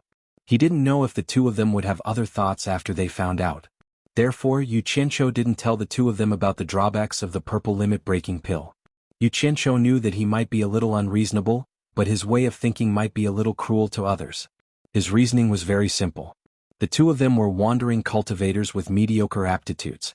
If they hadn't met him in this chaotic cultivation world, what chance would they have of increasing their cultivation to the early stage of the tribulation passing stage in this lifetime? The chance was probably 0. Not to mention cultivating to the soul formation stage. That's right, he wanted to use the 2 of them, so he took out a few million spirit stones to increase their cultivation to the tribulation passing stage. However, Yu Qianqiu thought that this was an opportunity for them. Others might not have this opportunity. Some things might make people unhappy if they were too clear about it. For their own good, his own good and mine, it was better to hide it. He thought that this kind of concealment was rational and kind. How's the effect? Are there any adverse effects on your body? Check it carefully. Yu Qianqiu leaned his arm on the tea table, his head half propped up as he smiled. The 2 of them nodded and quickly checked their bodies. Apart from the damage caused by forcefully increasing their cultivation, they were fine. Boss, there's no problem. Fu Chun clenched her fists and said excitedly. Never in his wildest dreams would he have imagined that such a day would come. Boss, there's no problem with me either. Qin Jiaxing kept rubbing his face with his palms. He was indescribably excited. Yu Qianqiu nodded and smiled as he looked at the 2 of them checking their cultivation. After a while the 2 of them calmed down a little. Fu Chun brought the storage bag over respectfully and said, Boss, there's still about 800,000 high-grade spirit stones. Qin Jiaxing didn't dare to keep it to himself and brought it over respectfully. Yu Qianqiu sat up straight and waved his hand with a smile. I'm an early-stage tribulation-passing cultivator now. I'm no longer a poor itinerant cultivator. How can I not have some money? Keep it for yourself. The two of them were a little embarrassed. Qin Jiaxing scratched his head and giggled. This was happiness. In the past, they were just poor itinerant cultivators. I still stand by my words. As long as you follow me sincerely, I guarantee that you'll have a good life. Yu Qianqiu stood up and patted their shoulders. Help me do things well. Good days are yet to come. The two of them didn't know what to say. They just kept nodding and giggling.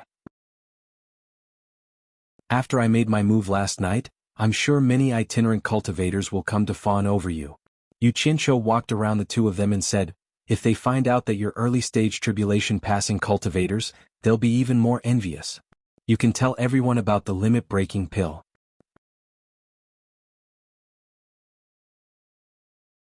Chapter 543. Both of them were shocked.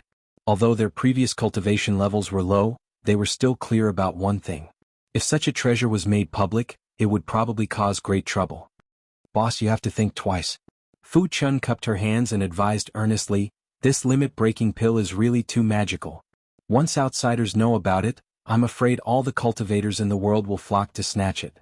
Just like that Yu Qianqiu, because of these two treasured sabers, ended up being chased and robbed by cultivators from various countries.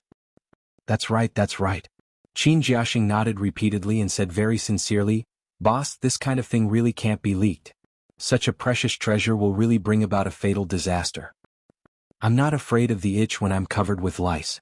Yu Qianqiu smiled self-deprecatingly and waved his hand at the two who didn't understand, saying, just do as I say, nothing will happen.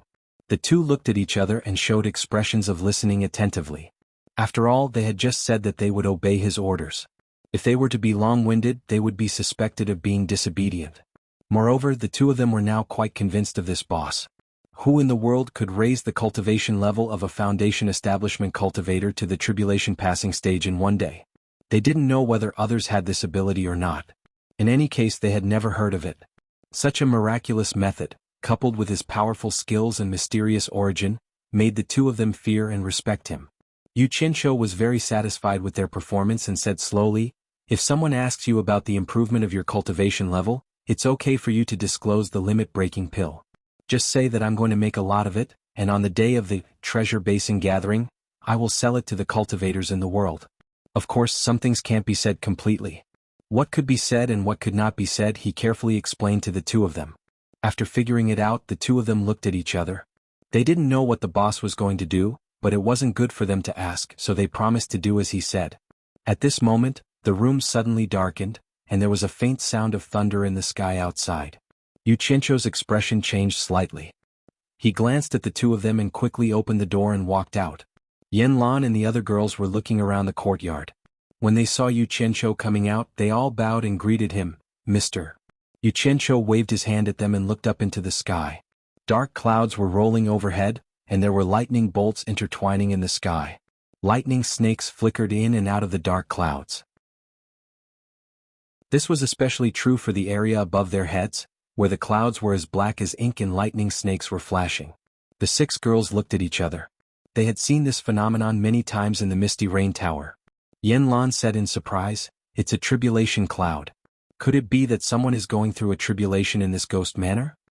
When Qin Jiaxing and Fu Chun heard this, their expressions changed. Of course, they knew who was going to undergo the tribulation. The former asked fearfully, Boss, what should we do?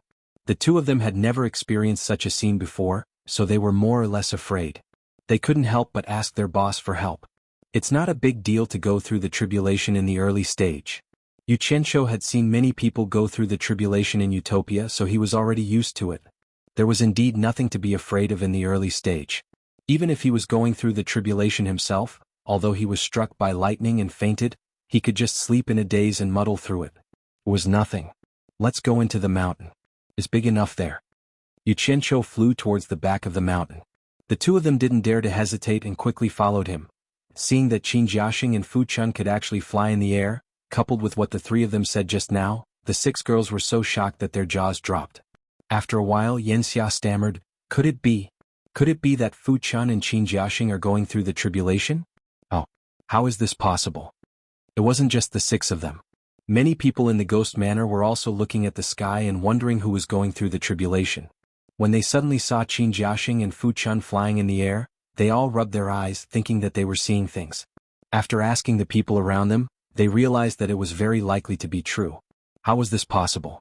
Many people flew into the air, wanting to follow them to see what was going on. In the next few days, Fu Chun and Qin Jiaxing, whose cultivations had risen to the early stage of tribulation passing, had a comfortable life.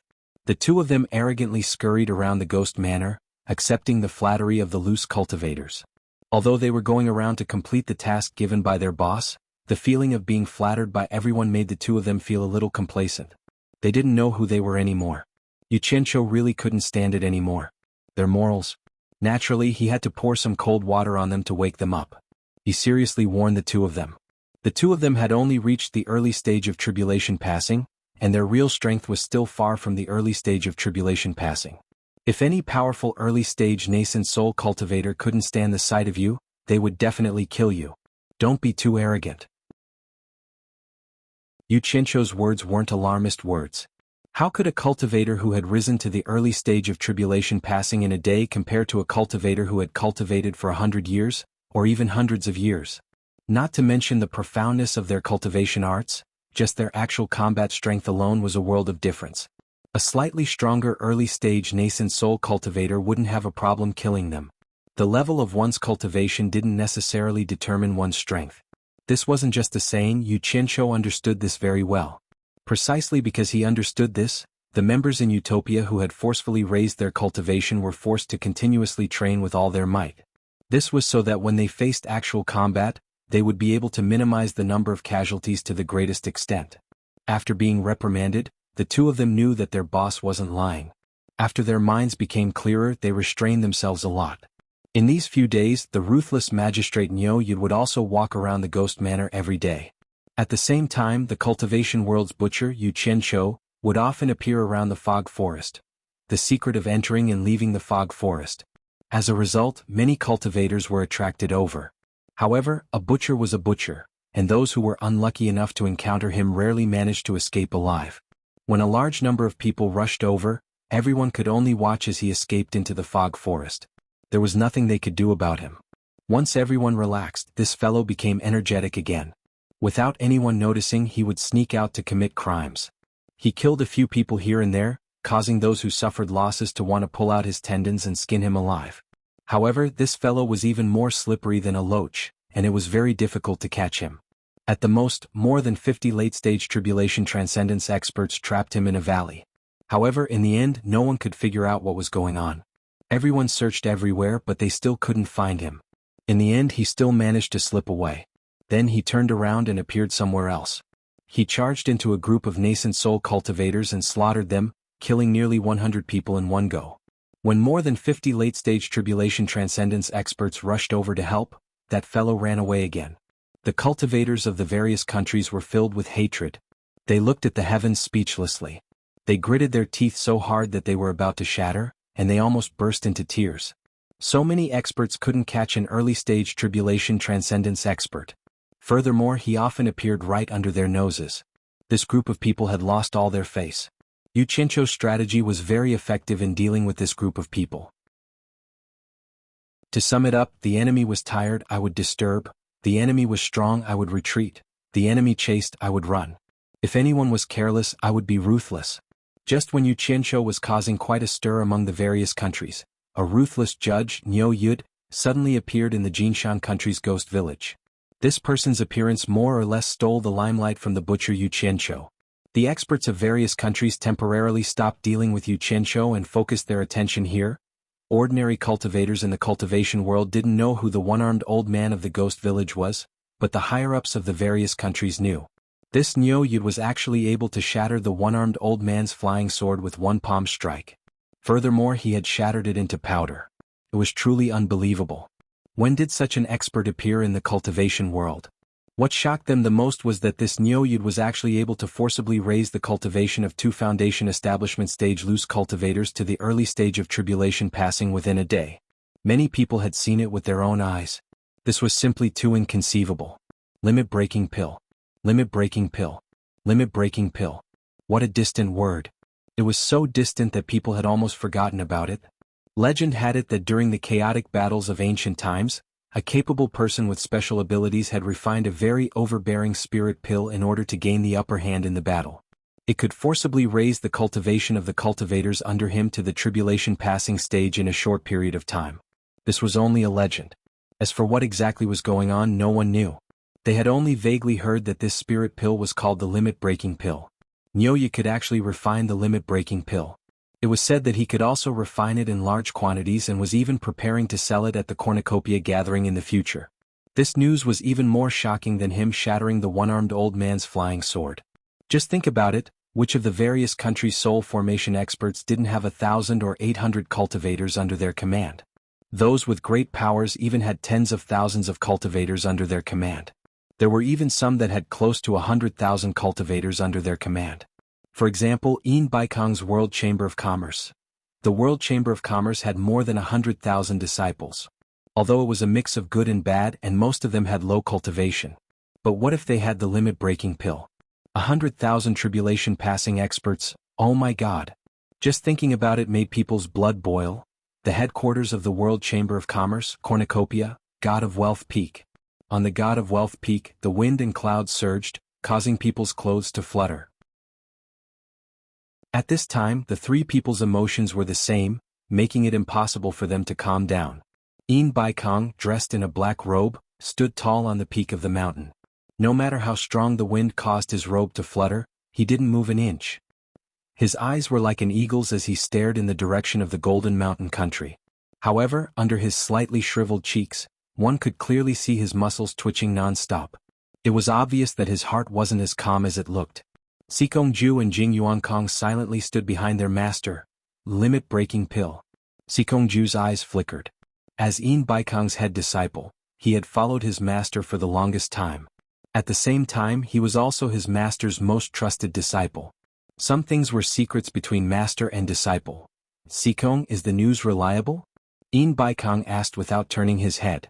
Sikongju respectfully replied, "We have planted our spies in the ghost manor. They saw it with their own eyes, so it shouldn't be wrong." Yin Baikong slightly nodded his head with his back facing the two. His voice was still calm as he said, "Sikong, let's put the other matters aside for now. Pick enough capable people and personally go to the Golden Mountain country."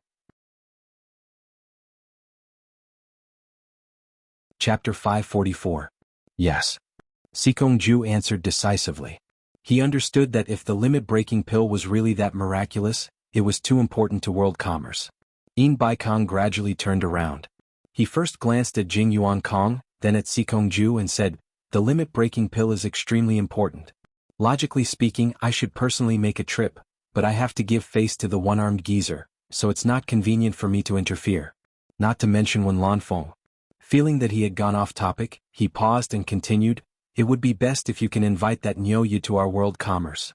If not, see if you can buy the limit-breaking pill's recipe. It doesn't matter if the price is high as long as it's not too outrageous. In short, before we can guarantee the interests of world commerce, Nyoye and the limit-breaking pill's recipe cannot fall into the hands of others. It's too big of a threat to our world commerce. If necessary, we'd rather destroy it." Disciple understands. Sikongju bowed slightly and frowned. What if the lords of other countries interfere? Yin Baikong put his hands behind his back and said, "You don't have to worry about this. One-armed old devil still has Lu Yanqing behind him. The lords of other countries won't run to Ghost Manor without any qualms. Not to mention Wen Lanfeng has already started meeting guests. I'm afraid everyone will have to go to Baiwan Nation first. I'll think of a way to hold them back and give you enough time." Disciple will do his best. Sikongju bowed. As for what to do, you have to know your limits. Try not to clash with one-armed old devil. Taking 10,000 steps back, didn't Nyoye say he's going to sell the limit-breaking pill at the Treasure Basin gathering? If we can stop the others from succeeding before then, when the cornucopia meeting is held with the financial resources of our world commerce, we will also be the biggest winner, Yin Baikong said confidently. Yes. Sikongju also became confident. With his master holding back the other experts, he had nothing to worry about. Yuankong, your eldest senior brother and I aren't here, so I'll leave the house to you. Yin Baikong called out. Disciple will definitely guard the house well and not let master and senior brother have any worries. Jing Yuankong replied. After giving some instructions, Yin Baikong quickly left in the direction of Baiwan Nation and disappeared into the distance. The two brothers also went down the mountain. One continued with his own work, while the other gathered people and prepared to go to the Jinshan Kingdom. In fact, it was not only the World Chamber of Commerce that took action. All the other countries were like cats that smelled blood, sending their most capable disciples and subordinates to the Golden Mountain country. For a time, the Yu Qianshou incident in the Jinshan Kingdom had not been settled yet, and now Niu Yid had stirred up a storm. One wave after another. Those cultivators who could only watch the show and could not get involved couldn't help but sigh. The current cultivation world was really in troubled times. Previously, the cornucopia had been pushed back from the 8th major event to the 9th major event. Now, it seemed that it had been pushed back by the limit-breaking pill incident, and the cornucopia could only be demoted to 10th again. Baiwan Nation's sacred land, in the back room of the sacred palace, when Lanfeng slowly walked out of a complex sound transmission array filled with spirit stones. When he was on Obedient Island, he had obtained the coordinates of old ancestor Nanming's message formation. Just now, he had informed Obedient Island about the situation. The person he was talking to was Nongzhu, who had nothing better to do. He could imagine the scene of old ancestor Nanming shouting at the top of his lungs when he found out. Outside the curved arched door of the back room, when Rui greeted Wen Lanfeng, who had a slight smile on his face. He found that since the last time the old ancestor returned from the demon domain, there would be a smile on his face from time to time. The melancholy that always hung on his face had lightened a lot, as if he had let go of something that could not be resolved in his heart. What puzzled him the most was that although the old ancestor was defeated by Changchun, he often maintained contact with the demon domain. Old ancestor, according to your instructions, the guests who have been waiting for a long time have been arranged to the bank of the heart-cleansing lake, Wen Rui reported as he walked slowly with Wen Lanfeng. Under the bright and hazy light, Wen Lanfeng lost some of his melancholy and appeared somewhat graceful and luxurious. As he walked along the white jade corridor, he asked, "How many people have come?" "Nearly 100 soul formation experts from various countries have come, and more are coming," Wen Rui replied. "Oh, only nearly 100? Wen Lanfeng asked faintly, "Has the news that I want to meet the guests spread?" Wen Rui smiled and said, "The news has been released. Old ancestor, do you plan to meet them today?" Wen Lanfeng said disapprovingly, "Wait for another day. Wait for more people. I don't have time to accompany them all day long." "Ah, this." Wen Rui smiled bitterly, "Old ancestor, this is not good. Some of the people who came early have been waiting for more than 10 days. Some people are already cursing us, saying that they have never seen us treat guests like this. Some people even said that if you don't show up, they will go back." When Lanfeng stopped, turned around and said indifferently, "Go tell them that although my place is not as good as the demon domain's Obedient Island, it is not a place where anyone can come and go as they please. If they have the guts, they can try. When the time comes, I will personally visit them." The majesty of the world's second expert was revealed in an instant. Then he snorted as he walked, "Looks like I have to learn from Bai Changchun. Sometimes being too polite to others is not necessarily a good thing. Obedient Island is still peaceful and free. Who would dare to disturb it?" When Rui's expression twitched.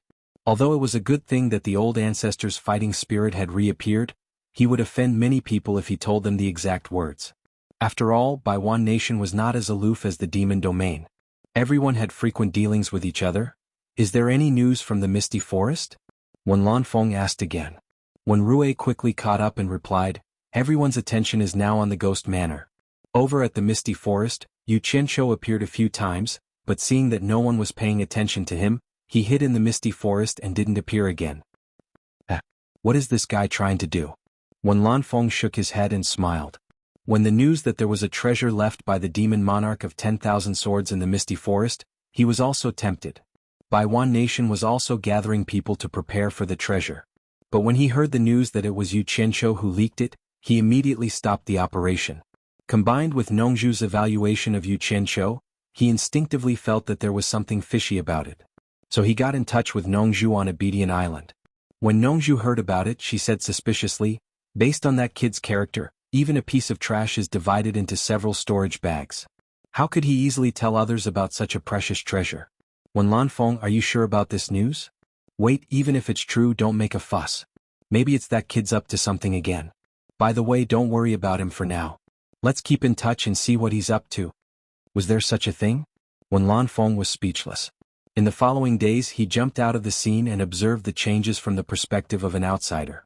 Sure enough, he found that none of the forces involved in this matter got any benefits. It seemed that they all suffered some losses.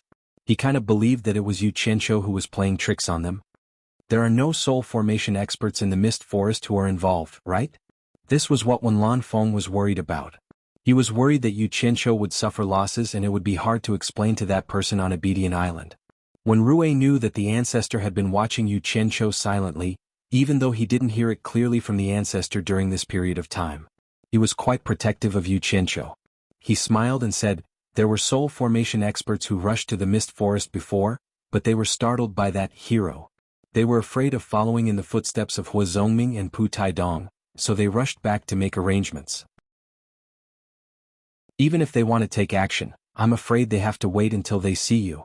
The two had already walked out of the holy hall and were bathed in the sunshine outside.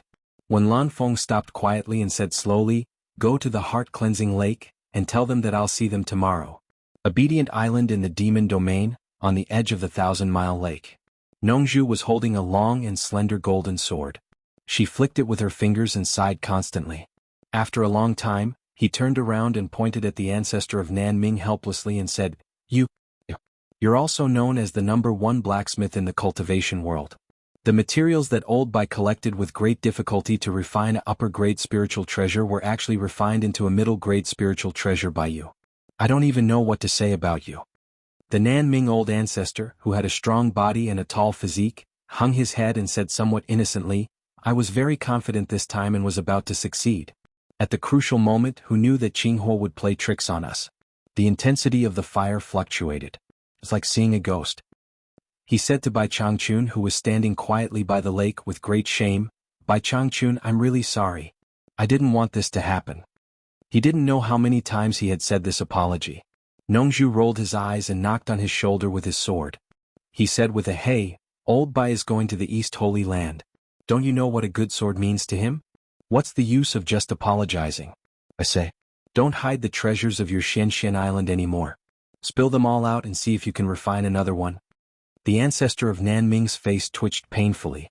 He pushed away the sword that Nongzhu put on his neck and gritted his teeth and said, all right, I'll go back and take a look. I'll try to refine one before you go to the East Holy Land. I hope it can help you. Ah, that's right. Nongzhu smiled wickedly. Shamelessly, she wrapped her arms around Nanming ancestor's neck and asked, do you want me to go with you?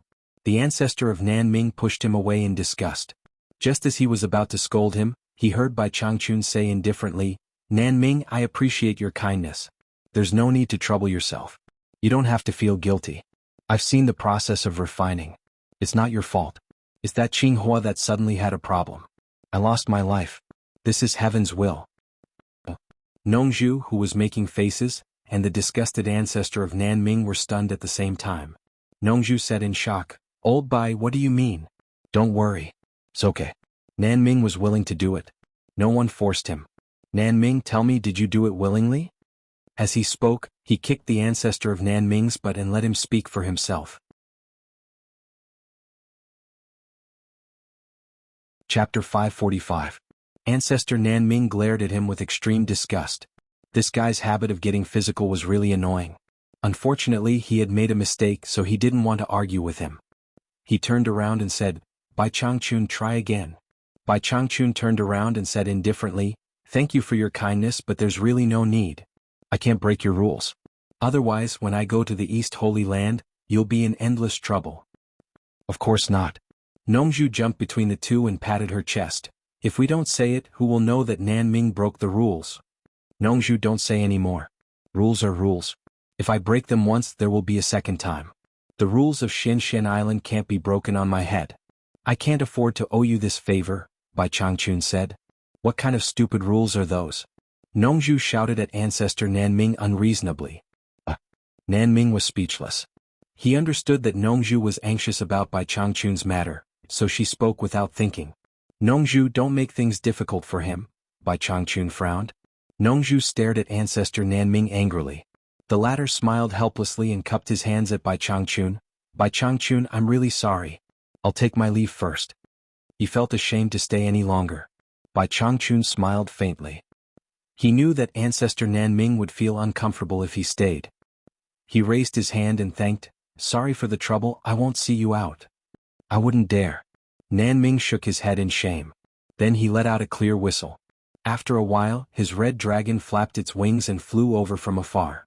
An illusory figure landed on the wyvern's back. Nanming, who was riding on the wyvern, was about to leave. Suddenly, he raised his hand and slapped his forehead, as if he had thought of something. Bai Changchun, the cornucopia is about to be held. Maybe you can buy the materials you need. If you have all the materials, tell Nongzhu to bring this to me. I'll come immediately. Nanming threw out a dark shadow. Nongzhu caught it and took a look. It turned out to be the black tusk that was taken from the gate of the underworld to invite him. Bai Changchun was startled. How can I do that? I have another item here. I can't break your rules. Nanming waved his hand and smiled. My rules didn't say that I can't return someone's things. Bai Changchun, don't make me leave Obedient Island with guilt again. She still owed him a favor. Bai Changchun wasn't a long-winded person. He raised his hand to thank her for the second time and said, I won't be sending you off. Farewell, Senior Nanming. On the other side, Zi and Hibiscus bowed together, while Miss Mu followed a few steps behind. Farewell. Nanming returned the greeting and waved at the three women. The wyvern under his feet let out a dragon roar, then flapped its wings and quickly flew away, turning into a black dot and disappearing. Nongzhu weighed the thing in his hand and said with satisfaction, this old man knows his place. He tossed it into his storage pouch and shook the golden sword in his hand. Since you have no use for this, why don't you leave it with me for now? I'll keep it safe for you. As soon as he finished speaking, a strong force pulled the sword away from his hand. The sword was floating in front of Bai Changchun, and Bai Changchun was using 2 fingers to draw something on the sword. Nongzhu saw the word hibiscus engraved on the sword. Bai Changchun waved his sleeve and the golden sword flew out with a whoosh. It floated straight in front of Hibiscus, who was about to turn around, emitting a faint golden light. The 3 women looked at each other, then at the 2 seniors by the lake, not knowing what they meant. Zi suddenly exclaimed, there are words on it. Hibiscus, ah. Hibiscus, your name is written on it. Zi immediately realized that it was a spiritual treasure given to Hibiscus by Senior Bai. She licked her lips with her bright red tongue and pushed Hibiscus with a face full of envy. Hurry up and thank Senior Bai. There are words personally engraved by Senior Bai on it. It's a gift for you. Miss Mu was also full of envy. A spiritual treasure with words personally engraved by Lord Torture Envoy. Ah, is it a gift for me? Hibiscus was at a loss of what to do. She looked at Bai Changchun weakly, only to see Bai Changchun slightly nodding at her. Thank you, Master. Hibiscus hurriedly knelt down and kowtowed. After staying here for a while, she had already followed Yu Qianqiu and called Bai Changchun Master, under Nongzhu's instruction and Bai Changchun's tacit consent. Hibiscus was a little confused and didn't know what it meant. She just thought that she should call Bai Changchun Master, after following Yu Qianqiu. Nongzhu secretly sighed that this girl had a good life and followed a good man. Although that guy was not a good person, he really treated her well. Otherwise, he wouldn't have sent her to Shantian Island. In the end, she didn't know what kind of virtue this girl had accumulated in her previous life, but she actually fell for Bai Changchun. Bai Changchun, who had always been cold, suddenly asked Nongzhu one day, Yu Qianqiu is my disciple and Hibiscus is my disciple's wife. Shouldn't this girl also call me master like Yu Qianqiu? Isn't it a little inappropriate to call me senior?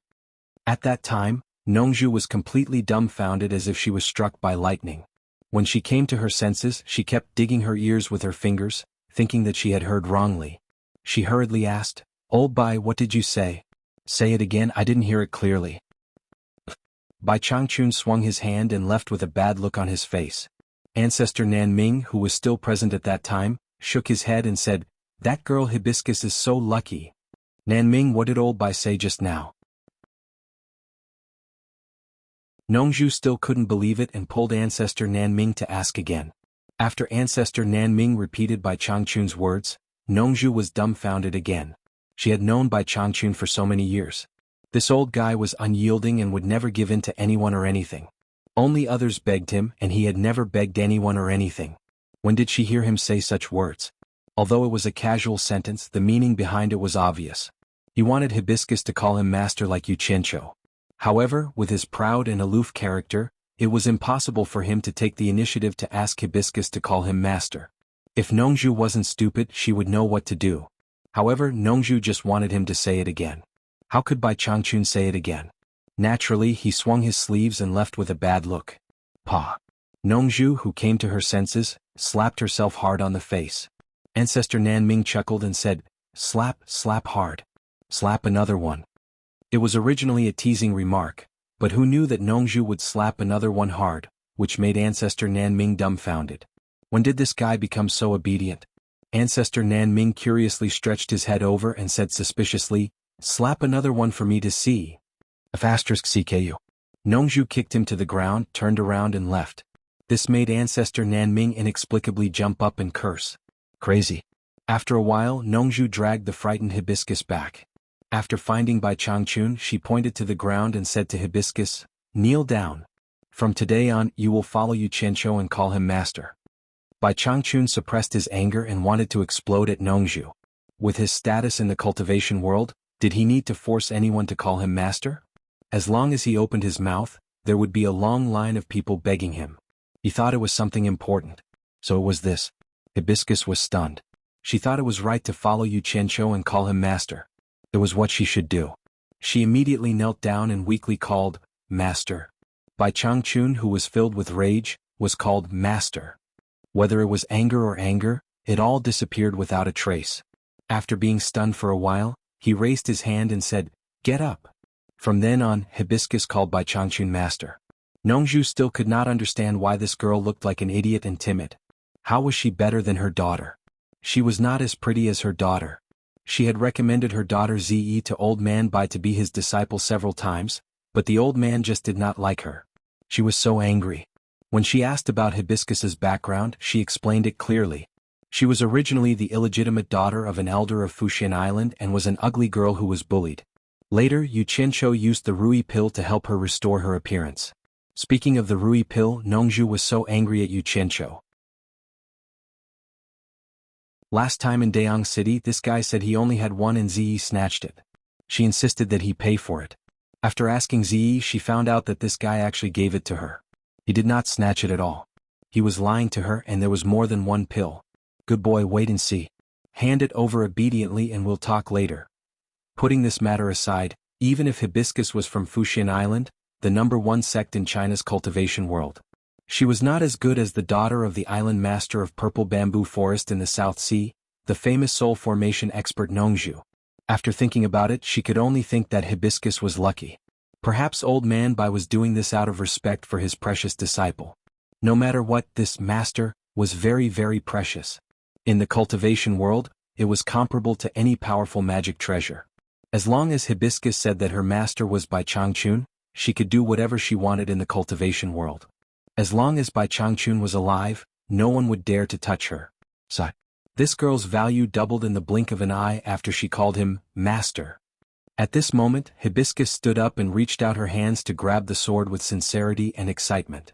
No matter how immature she was, she knew that this sword was a spiritual treasure. She had only heard of it in legends. She did not expect to get one today.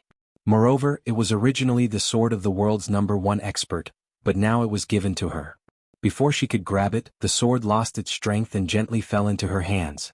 Hibiscus held it and bowed to Bai Changchun sincerely. Suddenly, her hands became light. Zi, who was at the side, shouted loudly as she snatched the treasured sword into her hands. She caressed it lovingly. Then she hugged Hibiscus and said, "Hibiscus, I'm so jealous of you." On the other side, when Nongzhu saw her daughter's pitiful look, she felt a surge of jealousy in her heart. With a livid face, she turned to look at Bai Changchun and said, "Old Bai, what do you mean? With our relationship, you can't favor one and discriminate against the other. Do you have any more treasures on Shantian Island? Find one, write something on it and give it to Zi."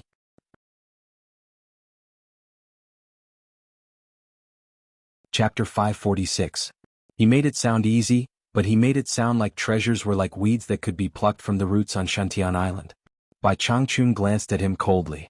This guy would go crazy from time to time. Bai Changchun ignored him and turned to walk to the center of the island.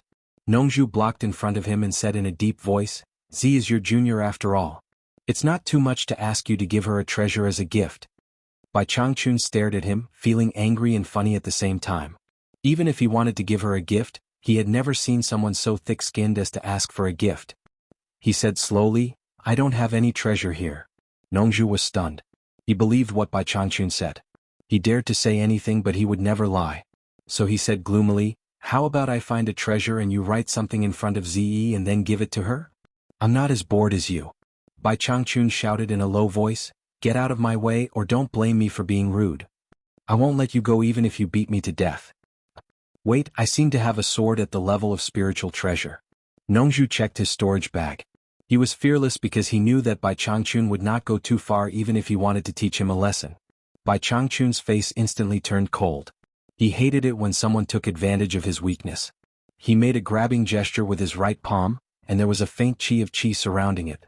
Obviously he wanted to teach Nongzhu a lesson. At this moment, Zi, who was hugging Furong, suddenly said with a stern expression, "Furong, how about I become Yu Qianzhou's woman like you? In that case I can also call Senior Bai Master. Perhaps Senior Bai will also give me something." Lady Mu was stunned and so was Furong. The two girls looked at her serious face and did not know if she was joking or serious. Zi hugged Furong's arm and shook it. "What's wrong? Furong, are you not willing?" Furong was stunned and shook her head. She replied with difficulty, "No, as long as Yu Qianzhou is willing, I will listen to him." Her words were so powerful that Bai Changchun's anger disappeared completely. His expression was indescribable. He did not look at the girls but stared at Nongzhu. Time flew by in the blink of an eye, but none of them knew how precious it was. Nongzhu, who was engrossed in checking the storage bag, was stunned. In an instant she froze there motionlessly. After a long time, it was as if he had woken up from a deep slumber for millions of years. He slowly raised his head and met Bai Changchun's gaze. His eyes were a little unfocused as if he had been badly frightened. Then he slowly turned his head to look at the girls. A mocking expression slowly appeared on Bai Changchun's face. This expression had not appeared on his face for more than 2,000 years. He raised his finger and said, "Nongzhu, did you hear that? If you want me to give you a treasure with inscriptions, it's very simple. Purple dress, just do as you say." With their cultivation, it would be easy for them to not let the women hear their conversation.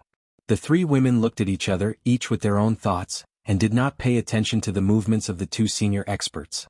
After Zi heard Furong's reply, her face suddenly flushed red. She was stunned for a while before she suddenly smiled and said, "I was just joking with you. I won't be that swindler's woman." "Furong, did I scare you?" As she said this, she stuffed the sword back into Furong's hand. Even though she said this, the guilty conscience in her eyes was noticed even by Furong, let alone the others. Furong opened her mouth but did not know what to say. Suddenly an angry roar resounded, "You didn't scare the others but you scared me." Nongzhu teleported over and stared at Zi with bright eyes. She said, "Zi, tell me, were the words you said just now the truth?" Zi's eyes darted around, not daring to meet her master's eyes. She pouted and said, "I was just joking." She replied casually, but in her heart Nongzhu said, "It's over, it's over." He was a veteran in love affairs and had dealt with countless women. What kind of women had he not seen? His daughter's words and actions had completely betrayed her inner thoughts. Nongzhu felt a little dizzy. Of all people, why did it have to be that guy with an extremely bad character, who made her gnash her teeth the most? Heavens, is this your retribution for me in this life? For the sake of my daughter, I have already cultivated myself. Why did you?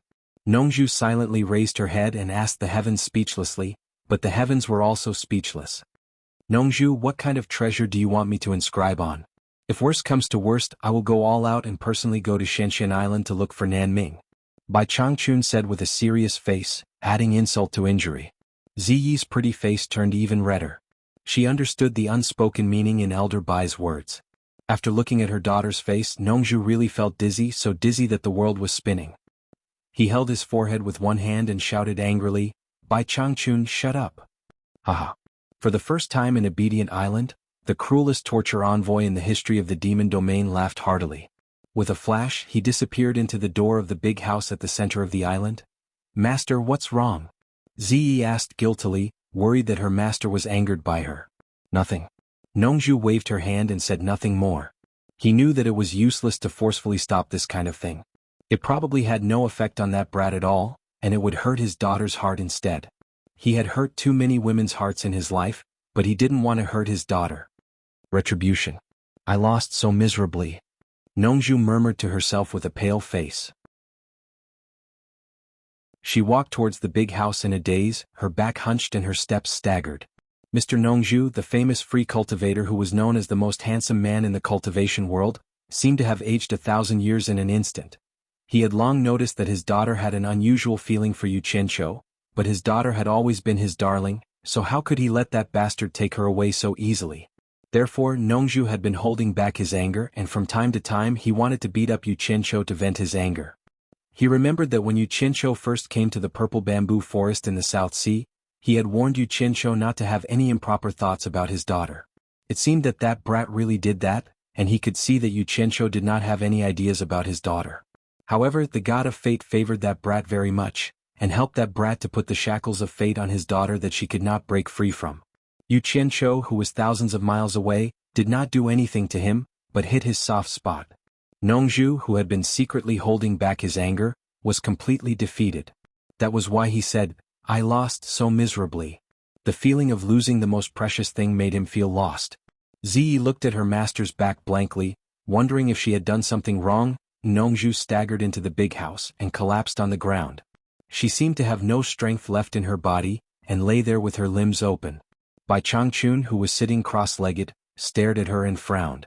He knew that Nongju loved Ziyi and he could understand her feelings, but he did not say anything. There was silence between them. After a long time Nongju sighed, Old Bai, you saw it? What?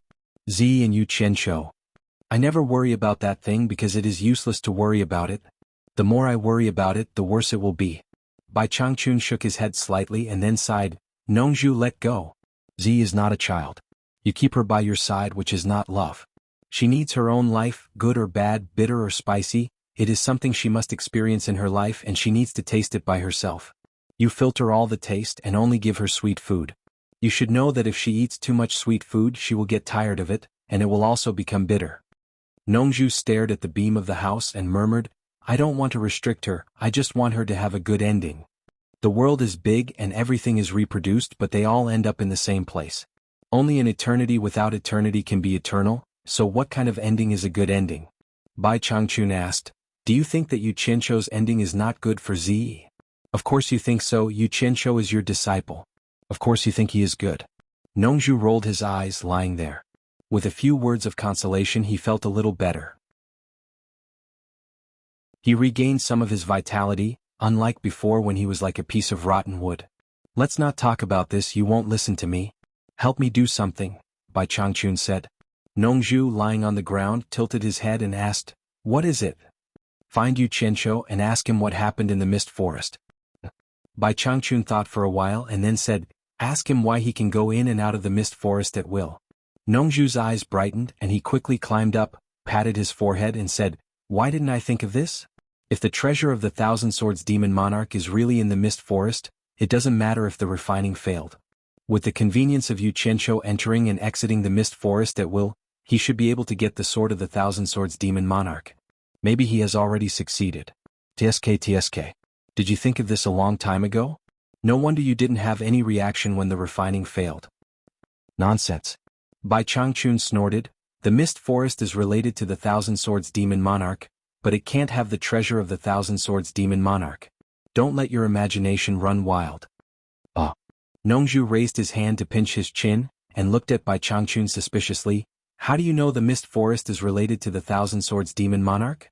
How do you know that the treasure of the Thousand Swords Demon Monarch can't be in the mist forest? Did the former torturer tell you something? Don't be too curious. Some things have nothing to do with you and I won't tell you, so don't ask. Bai Changchun refused directly. Nongju was so curious that she scratched her head and ears, and the unhappiness just now had long disappeared. She tentatively asked, Is there a big secret in this? A big secret involving the Thousand Swords Demon Monarch? Tell me a little.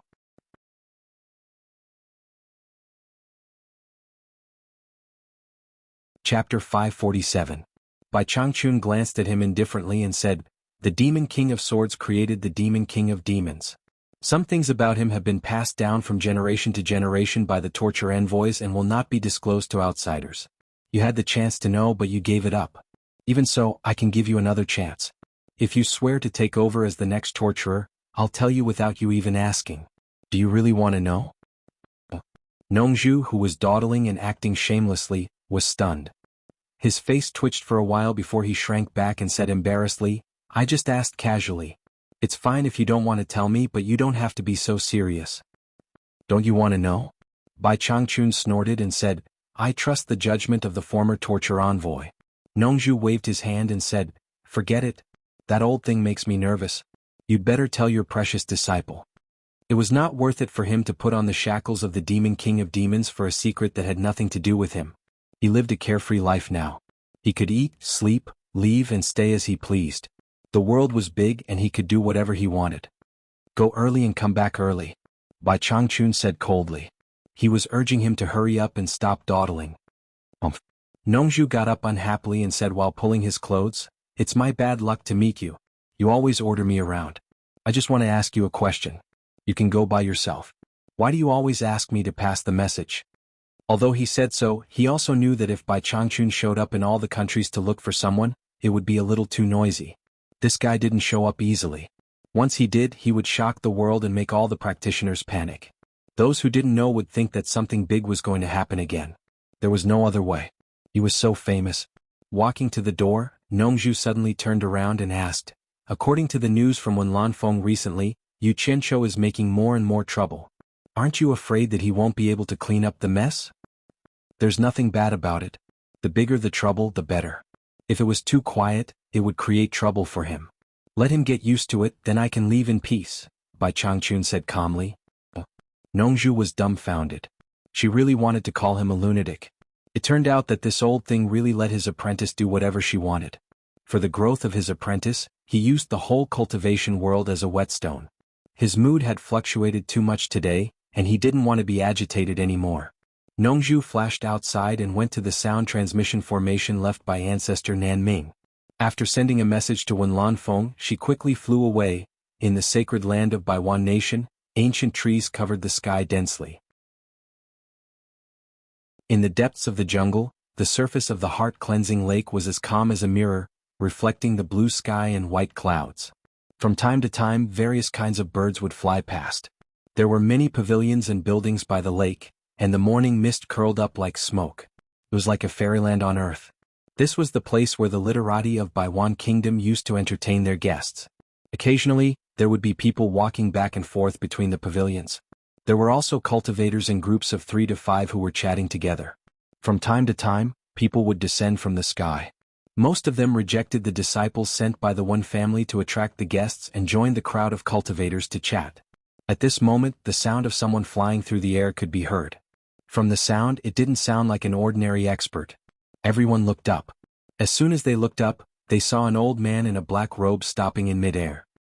He laughed and said, Brother Changshou, I didn't expect you to be one step ahead of me. The person was Yin Baikong. Many people greeted him, but many turned their heads away in disgust. Below, there were 4 people standing on a stand that extended to the lake. Compared to other places, this stand was bigger, but there were fewer people. There was no other reason than that the 4 people below were the top 10 experts in the cultivation world. They were all experts in the late soul formation stage. Cultivators had their own circles, and it was difficult for those who were not of a high enough level to gather together. Just like in the secular world, the top figures' levels were too high, and they didn't have a common language with those of a lower level. Small figures couldn't afford to play with them. Yin Baikong, you're late. The gray-robed old man leaning against the railing glanced at him. This person was the lord of the Eastern Nation, the palace master of the heavenly peak cloud palace, Hu Changshou. Yin Baikong landed beside him with a string of shadows. Just as he was about to speak, someone laughed and said, Yin Baikong, you look good. Yin Baikong turned around and glanced at the 3 people standing a few meters away. He cupped his fists indifferently and said, Pei Fong O Yangda Chi Jiujuan, long time no see. The 3 of them looked at each other and smiled. It was a smile that harbored evil intentions. A fat man in blue slowly moved towards Yin Baikong. He was plump and round and his face was covered in grease. He looked like a rich landlord. This person was the lord of the Thousand Joy Nation, a late soul formation stage expert, Pei Fong. He nodded solemnly and said, It has been a long time. I heard that your grandson was kidnapped, so I wanted to meet you and tell you to restrain your grief. who knew that you were really willing to take out 300 million high-grade spirit stones to ransom him. This Pei is very surprised. As expected of the boss behind the World Chamber of Commerce, you're very rich. The two of them stood together. They were about the same height, but one was fat and the other was thin. The difference in size was too great. Yin Baikong narrowed his eyes and sneered, "Fatty Pei, you were lucky to escape last time. Do you want to fight again today?" "What do you mean by lucky to escape? Last time it was your fatty grandpa who had an urgent matter and left first. What? You want to fight again here?" Pei Fong looked around and the fat on his face shook. He clicked his tongue and said, "I don't mind, I can accompany you anytime. But this place is beautiful and it's Wenlanfeng's territory. I'm afraid you don't have the guts." "Fatty Pei, you're not afraid, do you think I am? If you dare come, I'll accept," Yin Baikong retorted. At this time the lords of the surrounding countries were watching.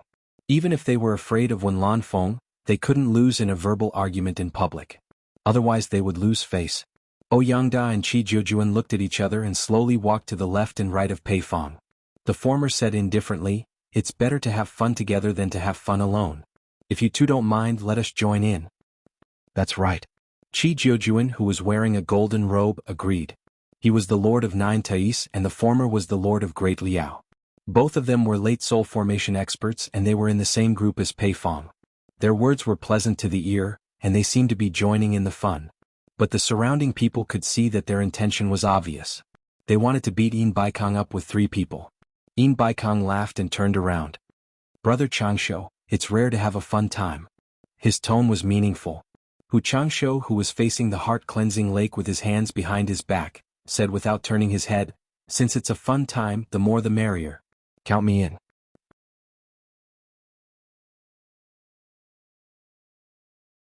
Chapter 548. Needless to say, Hu Changsho was definitely on Yin Baikong's side. Interesting. Many lords from various countries smiled lasciviously, rubbing their hands in anticipation. 5 late-stage spirit-severing experts actually wanted to fight 3 against 2 in Wenlanfeng's territory. It was definitely exciting and not to be missed. This trip was definitely worth it. Of the top 10 experts in the cultivation world, Bai Changchun and Wenlanfeng, ranked first and second, had always relied on their profound cultivation to act independently and never did things like forming a gang. The remaining 8 people were not so confident. Perhaps it was because they felt insecure, perhaps it was for common interests, or perhaps it was to resist other powerful forces. They gathered in groups of 2s and 3s. Bing Qingzi, Yin Baikong, and Hu Changsho were jackals of the same tribe. Ouyangda, Qi Jiujuan, and Pei Fong were entangled together. There were also 2 others who thought their cultivation was higher than these 6. The 2 felt that they were evenly matched, so they reluctantly grouped together. These 2 might have been overconfident, thinking that no one in the world could beat them together. Back in the East Sea, they were not convinced by Changchun. At the same time, they seemed to have taken some wrong medicine and joined forces with great confidence to challenge the world's #1 expert. In the end, Bai Changchun gave the 2 of them a quick death. They no longer had the chance to be alive and kicking. They were dead. From then on, 2 of the top 10 experts were gone. Therefore, a large group of mid-stage spirit-severing experts became the candidates for the 2 vacant spots. No one was convinced by each other and felt that they had the ability to be ranked among the top 10 experts. Sometimes, this kind of false reputation could also drive people crazy. For this false reputation there would be endless friction. Once these 5 people started fighting, 1 or 2 of the top 10 experts would die. Wouldn't that mean that there would be 1 or 2 vacancies? It would be best if they could infuriate Wenlanfeng and kill 1 or 2 of them. That would be even better. Everyone looked at the 5 of them expectantly. Hu Changsho silently stood beside Yin Baikong. The 2 stood calmly and a faintly discernible killing intent began to surge. The 3 people opposite them looked at each other and revealed a cold smile. 3 against 2, this kind of opportunity was rare. The fat on Pei Fong's face trembled as he said, "Should we wait for Bing Qingzi to come? Otherwise he will say that we are bullying with numbers." "Wait for Bing Qingzi? Aren't you afraid of biting your own tongue?" Yin Baikong sneered, "I heard that you, Fatty Pei, have escaped death more than 10 times in the hands of Bing Qingzi. Aren't you afraid that you won't have another chance to escape this time?" Hu Changsho said indifferently, "It escaped from me 5 times." Yin Baikong stared blankly for a moment before replying, "It's the same. I have 5 times with me." The two of them stared blankly for a moment before looking at Pei Fong with disdain. Whispers immediately rang out in the surroundings. Normally, it was impossible for them to fight against soul formation final stage experts. Who would have thought that there would be such a powerful person among them? Pei Fong glanced around proudly.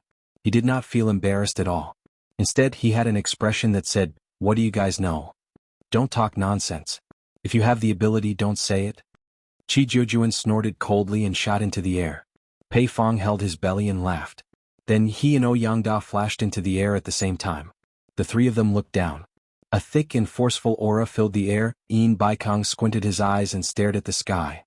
He smiled evilly and said, "Brother Changsho, I'll leave the damn fatty to you. Don't let him escape again. I'll handle the other two." Hu Changsho replied with action. He teleported into the air and stood opposite Pei Fong expressionlessly. Yin Baikong followed closely behind. The five of them were filled with killing intent. The intense killing intent frightened the birds and beasts in the forest and caused them to flee. The people below were also on standby. This battle could be considered as the pinnacle battle of the cultivation world. A battle between soul formation final stage experts was not child's play. Even the slightest ripple could cause a lot of trouble. The spectators had to be prepared to dodge at any time.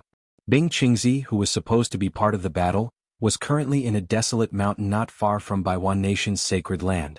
The small hillside was overgrown with weeds. On a protruding blue stone, Bing Qingzi, whose hair and beard were all white, stood quietly. A light breeze blew against his thin white robe. Apart from his face, his entire body seemed to be completely white. Man Hu and his brothers were obediently standing at the side. Yan Zhuoxing quickly sized up the old man in front of him. This was the first time he had seen a legendary soul formation stage expert. Furthermore, it was an expert at the late-stage soul formation stage. Even if he had a heart of stone, he could not help but feel slightly nervous. Bing Qingzi, who was looking down from above, was also sizing up this genius who cultivated the demonic book. Although he looked calm on the surface, he was sighing in his heart. Countless people had died. Finally, there was hope to break a curse that had bound many people for generations. His cultivation was not low among the top 10 experts. However, he had wasted too much energy in order to find someone who could form a demonic body and cultivate the demonic book. As a result, Yin Baikong, whose cultivation was slightly lower than his, had taught 2 soul formation stage disciples. However, he did not have a single disciple under his name. His cultivation was not low, but he was the weakest among the top 10 experts. Even many soul formation middle stage experts were stronger than him. It was not easy for him to find the time to teach 7 disciples who were at the tribulation final stage. He treated each of them as if they were his own children. However, one of them died because of the demonic book's inheritor. It really made his heart ache. Activating the demonic art, he calmed down his slightly nervous state of mind. Yan Zhuoxing bowed and said, "Junior Yan Zhuoxing greets Senior Bing. I have always been indebted to Senior's kindness, but I did not have the chance to meet you. It is my great fortune to be able to meet Senior today." "No need to be so courteous." Bing Qingzi raised his hand and sighed, "I don't deserve it." Why did it sound like he was mocking someone? Yan Zhuoxing was slightly startled and said, "Senior, do you have any opinions about me? If you do, you can say it directly. I will definitely follow your instructions and will not have any opinions." Bing Qingzi glanced at Man Hu. Obviously, his disciple did not tell the truth to Yan Zhuoxing. He paused for a while and said, "This is for later. I will find an opportunity to tell you the truth. Man Hu has already told me your purpose of coming." Before he finished his words, he suddenly raised his head and looked in the direction of the Wen family's sacred ground. Seeing his solemn expression, the others did not know what had happened and followed his gaze. Looking left and right, they did not find anything. After a while, they felt that there was a slight abnormal fluctuation in the air, and then they saw flocks of birds flying over from afar. "Master, is there something wrong?" Man Hu asked. "It's the breath of those old guys. What the hell are they doing? Are they going to fight in the Wen family's sacred ground?" Bing Qingzi frowned and quickly flew away without saying anything to them. For him, this distance was just a few blinks of an eye. In the sky above the heart-cleansing lake, when the situation was on the verge of breaking out, a flying sound was approaching rapidly. The spectators secretly clicked their tongues. Needless to say, the last person of the 2 groups of rivals had also arrived. Among the remaining 8 top experts in the cultivation world, only Bai Changchun and Wen Lanfeng were left. The rest were all here. Pei Fong and the other two people's faces changed slightly. They all understood that if it was really 3 against 3 they might still be a little weaker. Yin Baikong and Hu Changshou looked at each other. The former turned back and sneered, "Fatty Hu, aren't you waiting for Bing Qingzi?" "As you wish, Bing Qingzi is here. I hope you can be tough today and don't run away with your tail between your legs. Your escaping skills are unparalleled in the world. I really can't catch up with you." Hu Changshou said indifferently, "One ran away but there are still 2 left." "Good." As he spoke, a white shadow flashed by. Bing Qingzi, who was covered in snow from head to toe, suddenly appeared in the sky. Bing Qingzi glanced at them and said in a deep voice, "What's going on?" Yin Baikong looked at Pei Fong and said with a smile, "Bing Qingzi, you came at the right time. We didn't recruit anyone but someone actually provoked us first. Fatty Pei specifically said that he was waiting for you to settle the score." "Settle the score with me?" Bing Qingzi was slightly startled and looked at Hu Changshou with an inquiring look. The latter said indifferently, "Yes, everyone below heard it." Bing Qingzi stared at Pei Fong and said in a deep voice, "Fatty Pei, you stole my spirit beast from the snowy mountain last time. It's already good enough that I didn't settle the score with you, but you actually want to settle the score with me?" Pei Fong was speechless. Although he called out Bing Qingzi's name, he didn't mean to settle the score with him. Yin Baikong and Hu Changshou were obviously playing tricks on him. However, explaining now would make him seem afraid of trouble. He immediately said with his fat face shaking, "Bing Qingzi, don't accuse me wrongly. When did I go to the snowy mountain to steal your spirit beast? You think I can't recognize you just because you're wrapped in white?" Bing Qingzi snorted coldly, "My mysterious Yin palm doesn't feel good, does it?" Ouyangda and Qi Jujuan turned to look at Fatty. The latter frowned and said, "You went to steal from others again?" The two of them had been implicated countless times because of this guy's stealing. Allying with this guy was really bad luck.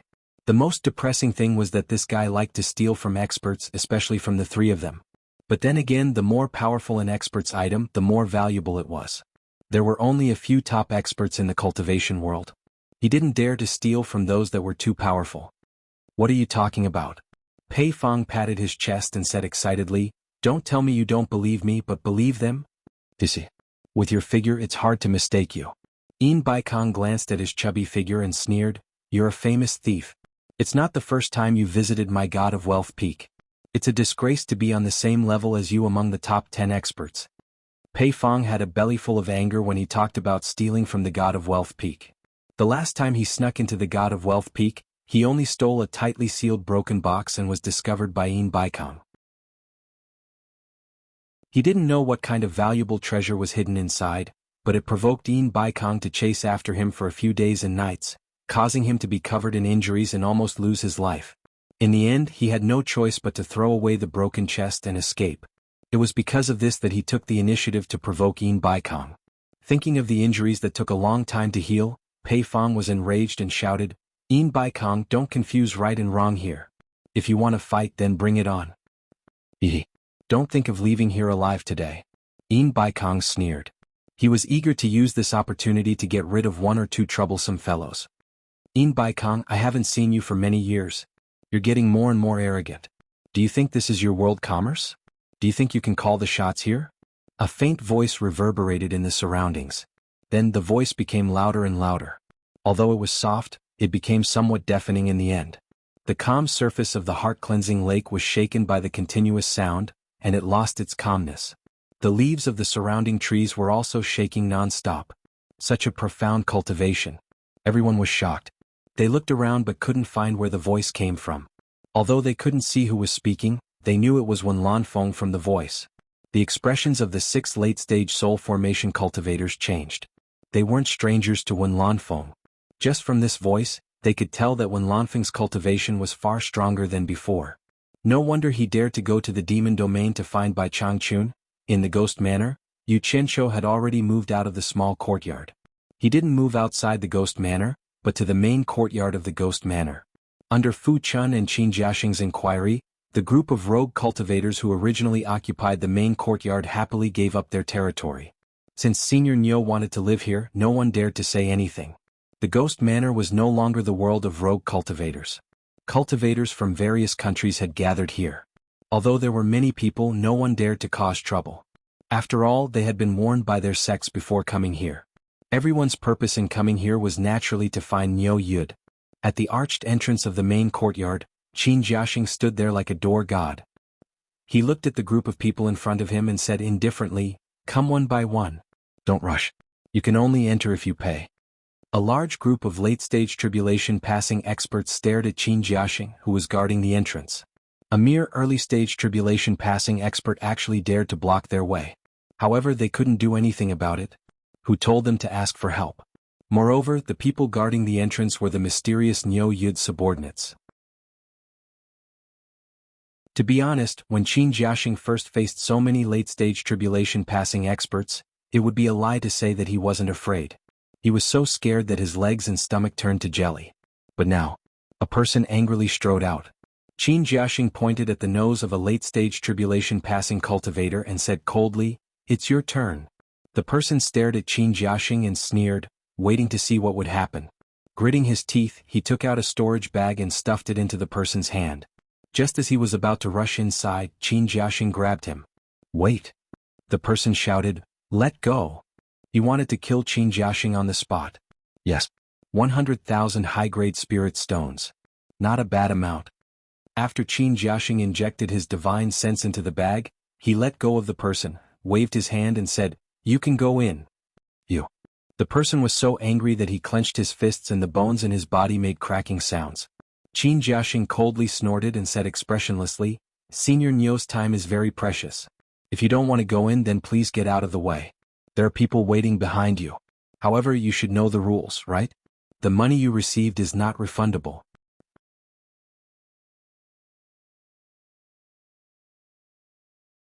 Chapter 549. That person flicked his sleeves and entered with a muffled sound. "Young man, be more polite with your words. Don't be too ruthless and leave some leeway for us to meet in the future." The one who said this was none other than Guan Zhangkai, who had a huge battle with Yu Qianqiu. He was originally in charge of the World Commerce Association's branch in Gold Casting City. After his master Sikongju arrived, he was sent over to invite Niu Yud. Because of Ghost Village's one-armed elder, it was inconvenient for a soul formation expert to personally come, so Sikongju could only let his disciple go first. What made Guan Zhangkai depressed was that many people from various countries came to invite Niu Yud, but Niu Yud refused to come out of Ghost Village.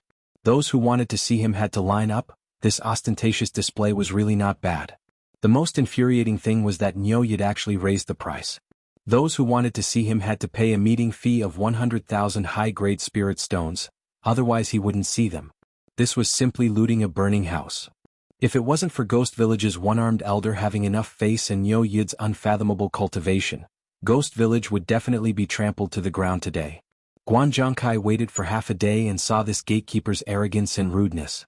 Now that it was his turn and he was so close, he couldn't help but warn him. "Leave some leeway? There's such a saying in the cultivation world?" Qin Jiaxing stood on the steps and glanced at him condescendingly. "When I was acting like a grandson in the past, I was polite to everyone, but I didn't see anyone leave me any leeway. They still didn't treat you as a human. Furthermore, I didn't go all out, I was just following Senior Niu's instructions and doing official business. Alright. Cut the crap and see if you have enough money in your pockets. If not, then move aside and don't affect others." You. Guan Zhangkai had the urge to go berserk and hit someone. A purple-clothed person behind him pulled him back and sighed, "Brother Guan, why bother with him? He's just a petty person intoxicated by success. There's still a long way to go." This person was Yu Landu, who had been hanging out with Guan Zhangkai for a long time. When he said this, his tone was long and he even pulled Guan Zhangkai towards the one-armed elder pruning branches at the side of the wall. He seemed to be telling Guan Zhangkai to endure it for now and find a chance to deal with this dog who relied on his master's power. Threat? If I follow boss closely, I won't be afraid no matter where I go. Qin Jiaxing stood there carelessly, still looking down on everyone else.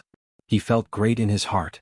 In his entire life, he had never dreamed that there would be a day where he would be able to dictate everything to a few hundred experts at the end of the tribulation transcendent stage. He had caused them to lose their temper and become obedient in front of him. Whether or not he would be retaliated against in the future was a matter for the future. In short, he had such a good time in his life. Even if he died, it would be worth it. When he thought of this, Qin Jiaxing straightened his back a little more. His calm gaze slowly swept across the crowd below.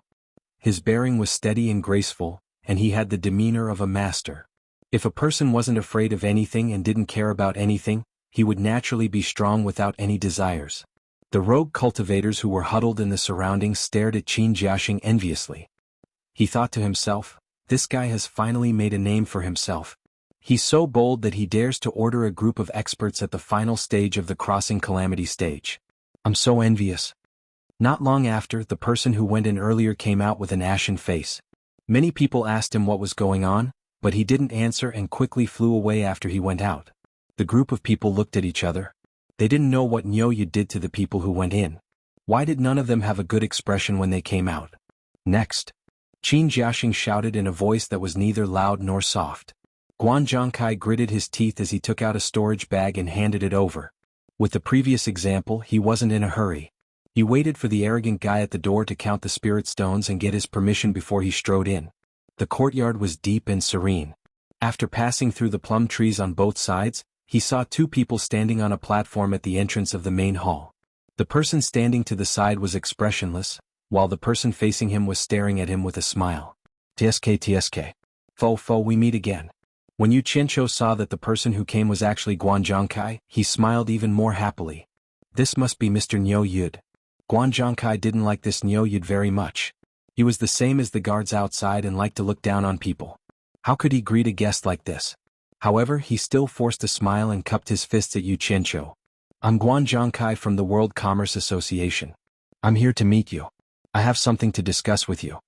As he spoke, he sized up the main hall, implying that they should go in and talk.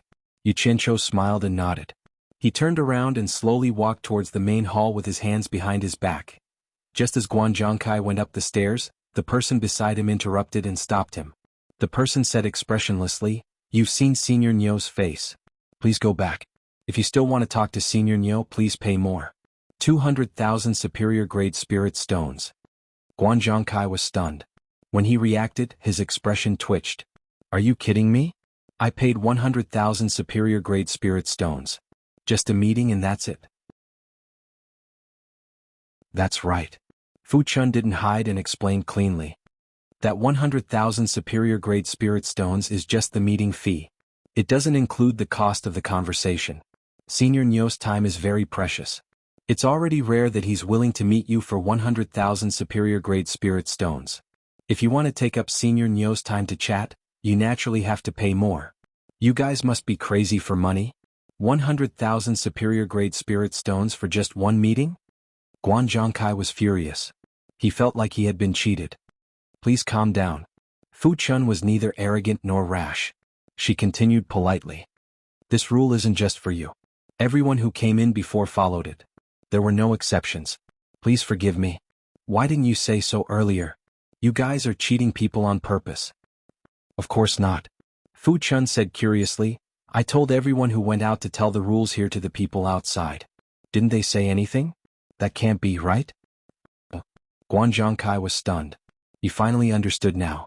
No wonder everyone who went out had a bad expression. When he asked them what was wrong, none of them answered. It seemed like they had suffered a loss and didn't want others to take advantage of them, so they deliberately hid it. If it's inconvenient, please return. Senior Nyo's time is precious and he has a bad temper. If you take too long, you might attract unnecessary trouble. Fu Chun raised her hand politely to send them off. This was a blatant threat. Guan Zhongkai's face turned green and red. But what could he do? He had to bear with it. If he came here and told his master that he spent 100,000 superior-grade spirit stones and didn't even have a single conversation with Nyoyu, he would be scolded to death by his master. What he was most afraid of was that he couldn't see through Nyoyu's cultivation. It was obviously higher than his. Even if he wanted to lose his temper, he had to consider the consequences. 200,000 high-grade spirit stones for a simple conversation. Isn't it a little too expensive? Guan Zhongkai was clearly admitting defeat since he could say such words. He had no choice. Money was a small matter. He wasn't spending his own money. The key was to complete the task his master gave him. How aggrieved. No. 200,000 isn't expensive at all. Fu Chun waved her hand and said, Senior Nyo said that his value is the lowest and very fair. If it was the world's #1 expert, Bai Changchun, who wants to meet him, I'm afraid that even if you spend 100 million superior-grade spirit stones, he might not even meet you, let alone chat with him. How can this be compared? Guan Zhongkai almost choked to death. What kind of person was Bai Changchun? He couldn't be measured with money. Moreover, he wouldn't do such a vulgar thing. As long as he asked, people would give him money. Why can't it be compared? Everyone has a value. Fu Chun counted with her fingers, wanting to reason with him. Guan Zhongkai felt his scalp go numb. He quickly raised his hand and said, all right. You don't have to say any more. I admit defeat. 200,000, right? I'll give it to you. It took half a day to queue up. Master was still waiting in Gold Casting City. If this continued, how long would Master have to wait? Guan Zhongkai quickly rummaged through his storage bag and took out 200,000 superior-grade spirit stones. He stuffed them into Fu Chun's hands and said helplessly, count them. Fu Chun counted expressionlessly. She had become numb from counting money. She had long lost the excitement she had in the beginning. Boss's prepared excuses were used one after another. Today she had finally seen it. In the past, she would fight over a piece of superior-grade spirit stone. Now it was like child's play. This was called earning money. But then again, Boss was probably the only one who dared to play like this in the cultivation world. Please. Fu Chun kept the storage bag and respectfully led the way. This service attitude finally made Guan Zhongkai feel a little better in his heart. Yu Qianqiu smiled as he sat at the coffee table in the main hall. He held a cup of tea and took a sip. His eyes were focused on the clear tea in the cup. Fu Chun led him to his side and pointed to an empty seat on the other side of the coffee table. He said to Guan Zhongkai, please take a seat. The price to pay to speak to Mr. isn't small. Guan Zhongkai sat down and said sarcastically. Yu Qianqiu smiled and didn't reply. Guan Zhongkai frowned and said, don't tell me you want to collect money again? Please wait. Fu Chun said politely. He took out a transparent hourglass from his storage bag. It looked like it was carved from a single piece of crystal. It wasn't big and looked small. The design was not bad. Fu Chun placed the hourglass upside down on the coffee table. After the sound of flowing sand could be heard, he quietly retreated to the side. Guan Zhongkai pointed at the hourglass and said in surprise, what does this mean? Are you going to collect money by the hour? Begin. Yu Qianqiu laughed and finally spoke. He placed the teacup on the table and pointed at the hourglass. You're talking about this? There are too many people looking for me. I have no choice but to do this. Otherwise they would come and talk to me for half a day. When will it end? I'm a soft-hearted person. I can't refuse to see people looking for me. So, I can only set some harsh conditions. Please excuse me, haha.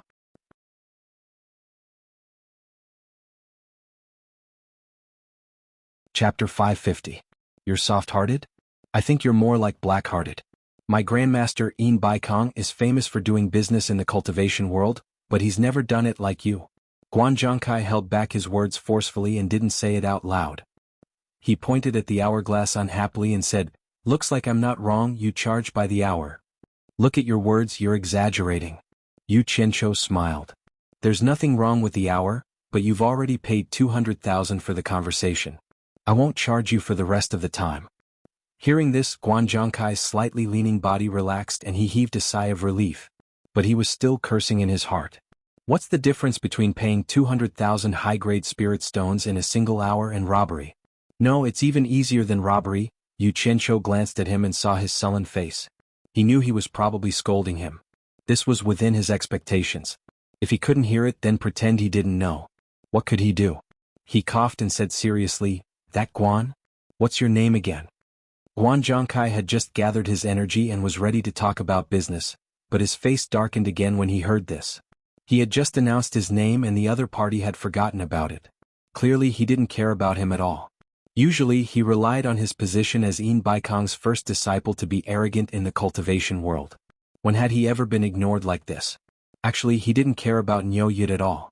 Although he knew that Niu Yid might be a soul-forming master, he could tell from the way he addressed him and his actions that he didn't care about it at all.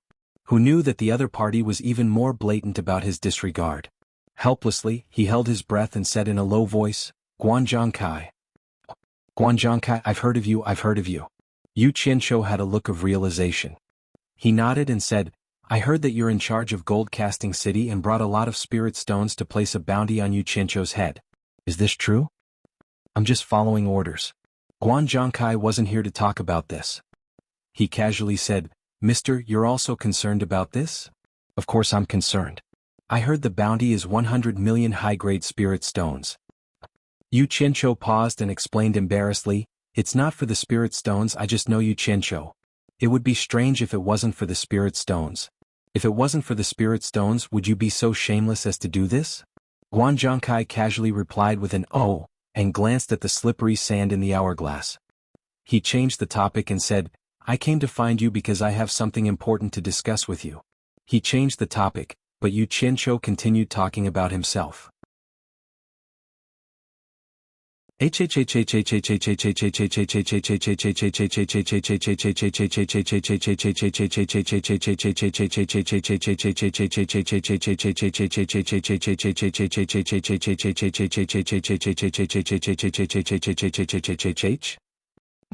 Guan Zhongkai's eyes lit up as he suddenly thought of something.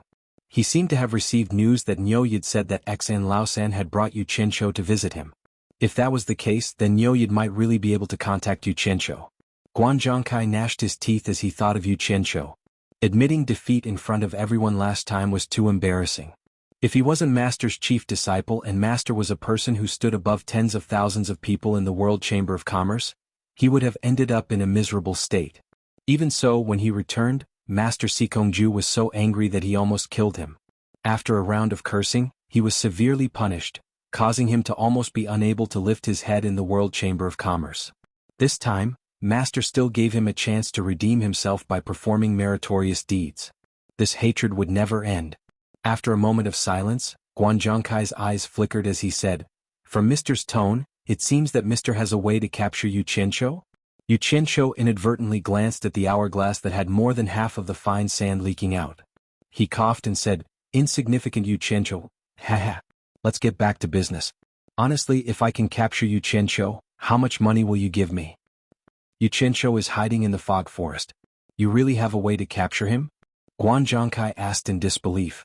Even Fu Chun, who was standing at the side, couldn't help but look at Yu Qianqiu a few times. This fog forest wasn't a place that anyone could enter.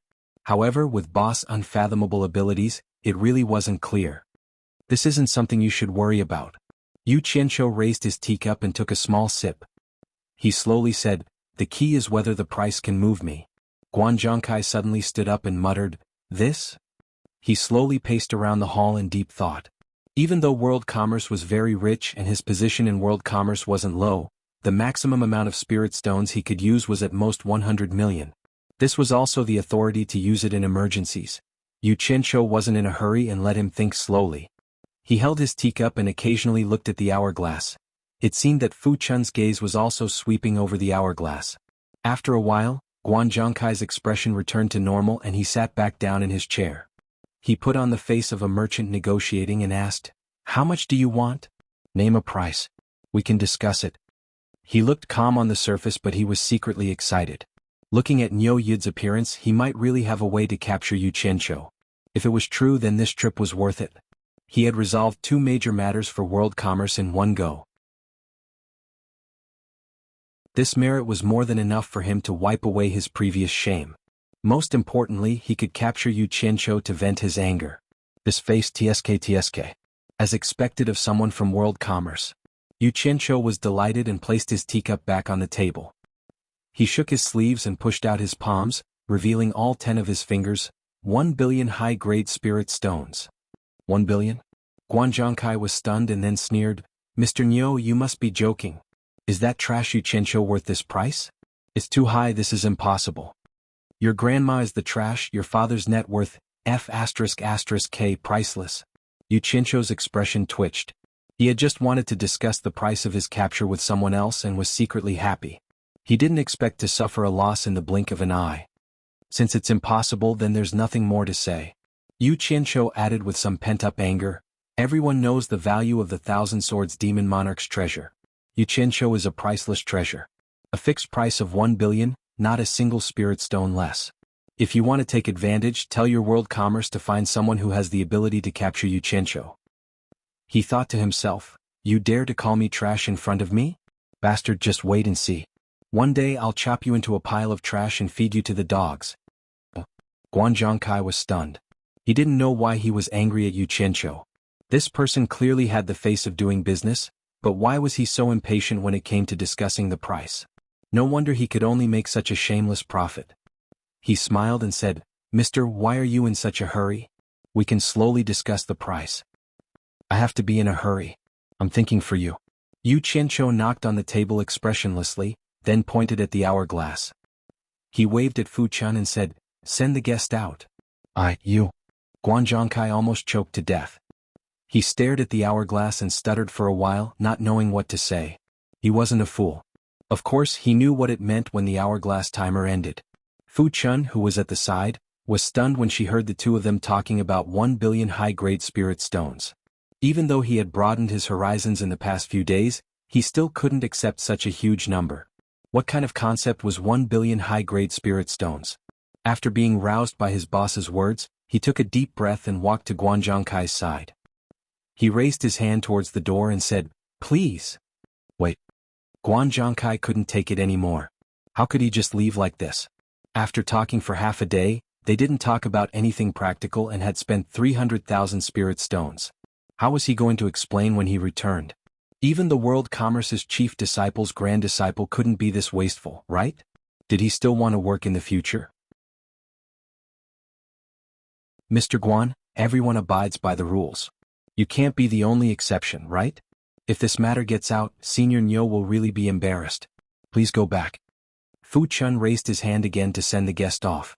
A ghost dared to brazenly blacken others. This wasn't something a normal person would do. Guan Zhongkai really wanted to curse, but he still cupped his hands towards Fu Chun and said, "Little brother, please wait a moment. Allow me to say a few more words." He had to lower his head when he was under someone else's roof. "Please?" Fu Chun's tone became stiff. He really didn't give any face. Anyway, with his boss at the side supporting him, he wasn't afraid at all. Wasn't it just a tribulation late-stage cultivator? There were still a lot of people outside waiting to see him. "Don't pull and pull." Guan Zhongkai pushed Fu Chun's hand away gloomily. He anxiously shouted at Yu Qianqiu, "Mr. Nyo, please listen to me say a few more words." Yu Qianqiu snorted and glanced at him. He picked up his tea and ignored him. Damn it. He dared to call me a bastard. Senior Nyo, I really have something important to discuss with you." Guan Zhongkai finally stopped putting on airs and changed the way he addressed Mr. Nyo. He had no choice but to admit defeat. Not to mention that he might not be a match for Mr. Nyo, the key point was that he couldn't report back. "Mr. Guan, you're not the only one who has something important to discuss with Senior Nyo. Everyone said so. But rules are rules. Please." Fu Chun sent the guest off for the third time. "I'm different from them." "That's not right." Guan Zhongkai was startled and said with a face full of suspicion, "I've been here for less than an hour. It seems like every one of them has been here for more than an hour. Could it be that Senior Nyo is favoring one and discriminating against the others? Could it be that you don't like the people of world commerce? It's true that the people of world commerce are rich and envious." Yu Qianqiu continued to drink his tea. Without a word, Fu Chun lifted the lid of the teacup, indicating for him to explain. He really treasured his words like gold. Fu Chun sighed inwardly. Why was he rushing to be ripped off? He had already explained the same words to different people over a dozen times, right? "Mr. Guan, you've really misunderstood Senior Nyo." Fu Chun sighed and said, "Actually, it's for your own good. It's mainly to help you save money. So that you won't be unhappy after spending money." "Save money for me?" Guan Zhongkai had an expression that said the sun rose from the west. He asked in a neutral tone, "What do you mean by that? I want to hear how it's for my own good."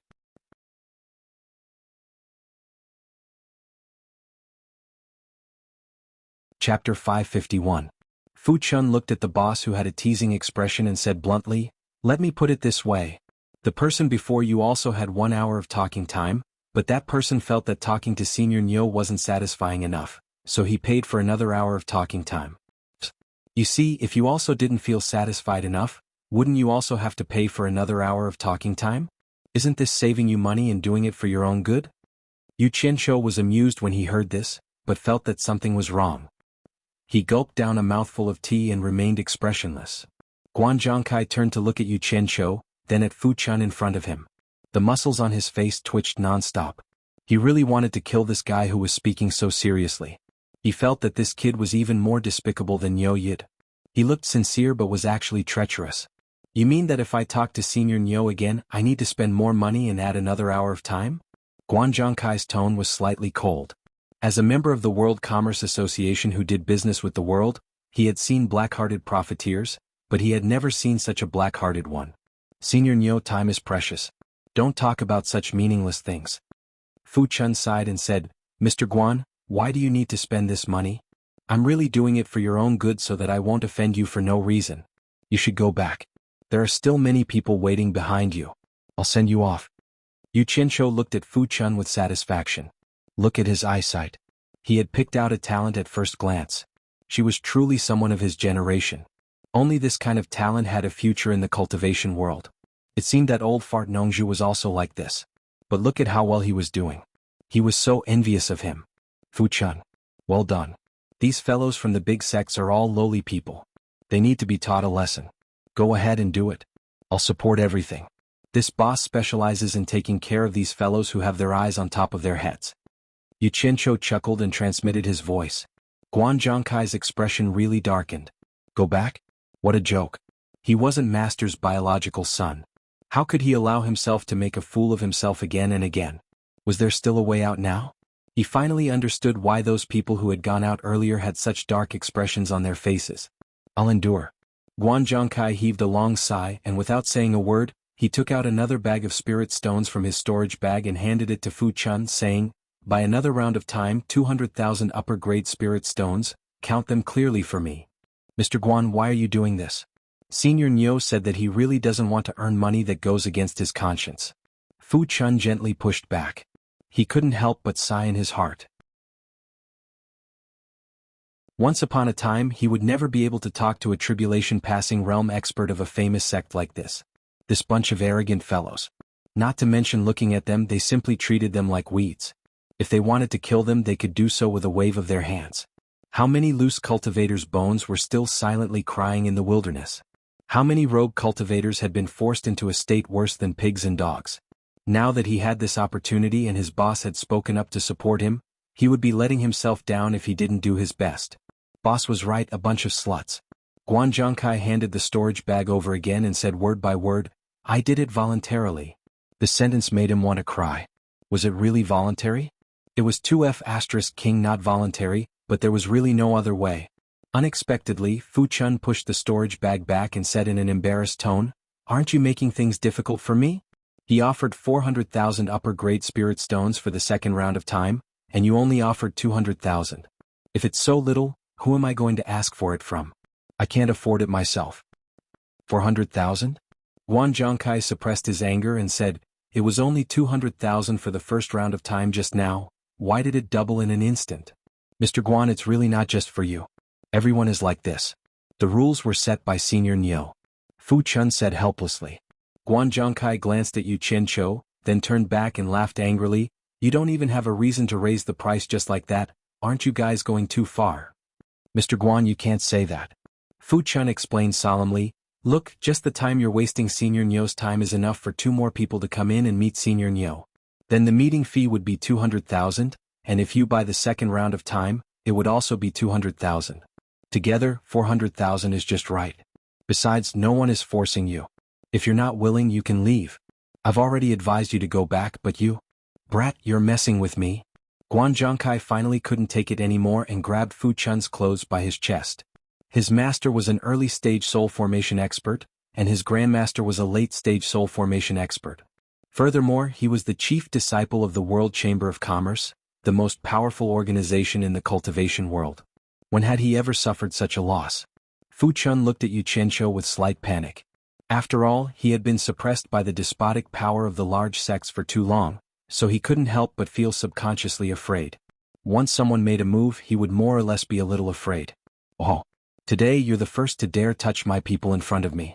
The people from the World Chamber of Commerce are really something. The teacup in Yu Qianzhou's hand heavily slammed onto the tea table. With a cold humph, the terrifying aura contained within the black fire in his body instantly surged out. The temperature in the hall instantly dropped to freezing point. A boundless and ferocious icy aura instantly enveloped Guan Zhongkai's body. Despair, death, indifference and all sorts of extremely negative emotions made Guan Zhongkai feel as if he had suffered a heavy blow. His face instantly turned pale and he let go of Fu Chun in a panic. He looked at Yu Qianzhou with a face full of fear and stammered, "Say, Senior, please calm down, there's something we can talk about." The taste of despair in the icy aura made it almost impossible for him to have any thoughts of resisting. At this moment, Yu Qianzhou was sitting there like the god of death from hell was staring at him. Fu Chun quivered and took a few steps back, breaking away from the heart-palpitating aura on Guan Zhongkai's body. He turned pale with fright as he looked at Boss. When he was grabbed by Guan Zhongkai, he felt that the terrifying aura that suddenly enveloped Guan Zhongkai's body came from Boss. It was a terrifying aura that made one's soul tremble with fear. Although that terrifying aura wasn't targeted at him, Fu Chun didn't doubt that this aura alone could kill him. It was too terrifying. For the first time, Fu Chun looked at Yu Qianzhou with an expression of extreme reverence. She didn't know how high this boss's cultivation was. The abilities that he revealed were more and more frightening each time. "Now you know there's something to talk about?" Yu Qianzhou made an exception and spoke without asking for money. However, this wasn't a good thing for Guan Zhongkai. He said in an abnormally cold tone, "You dare to touch my people in front of me, are you tired of living?" Just this sentence caused Fu Chun's eyes to slightly redden. It felt so good to have someone to protect and support her. Ever since she stepped into the cultivation world, she had never heard such heartwarming words.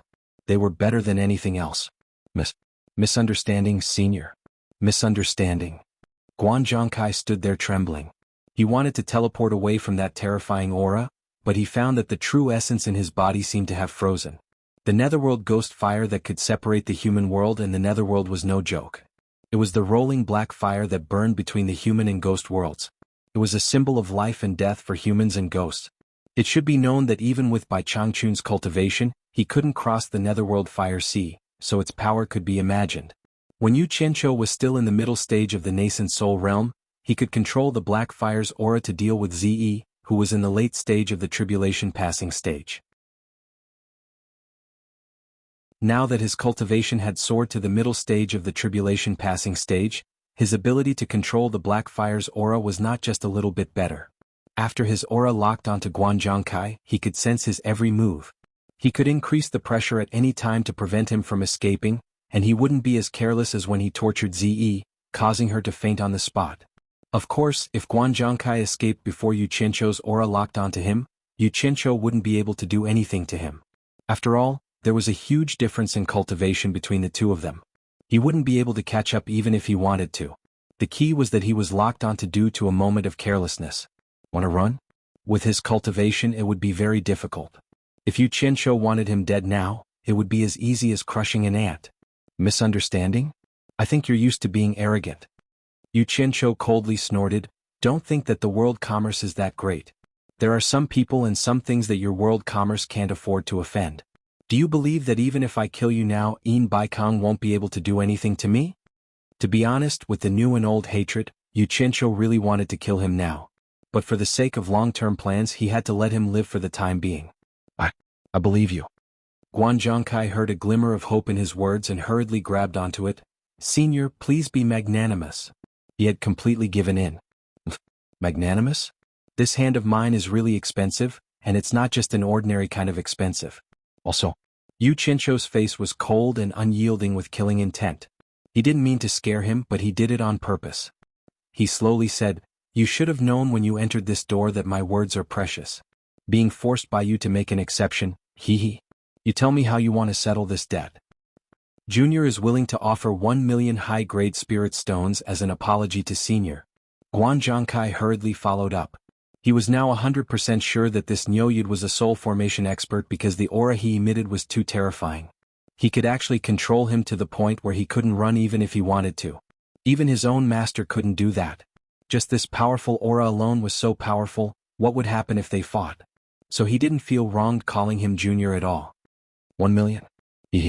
Isn't your life a little too cheap? Yu Qianzhou suddenly shouted, "Do you want money or your life? Damn it. Damn it." Guan Zhongkai was already forcing himself to stand up. The sudden shout almost scared him to the point of kneeling down. He trembled and said, "Senior, how much do you want?" "How much do I want? I'm afraid you can't afford what I want." Yu Qianqiu gently crossed his legs and pointed at the storage bag on his waist.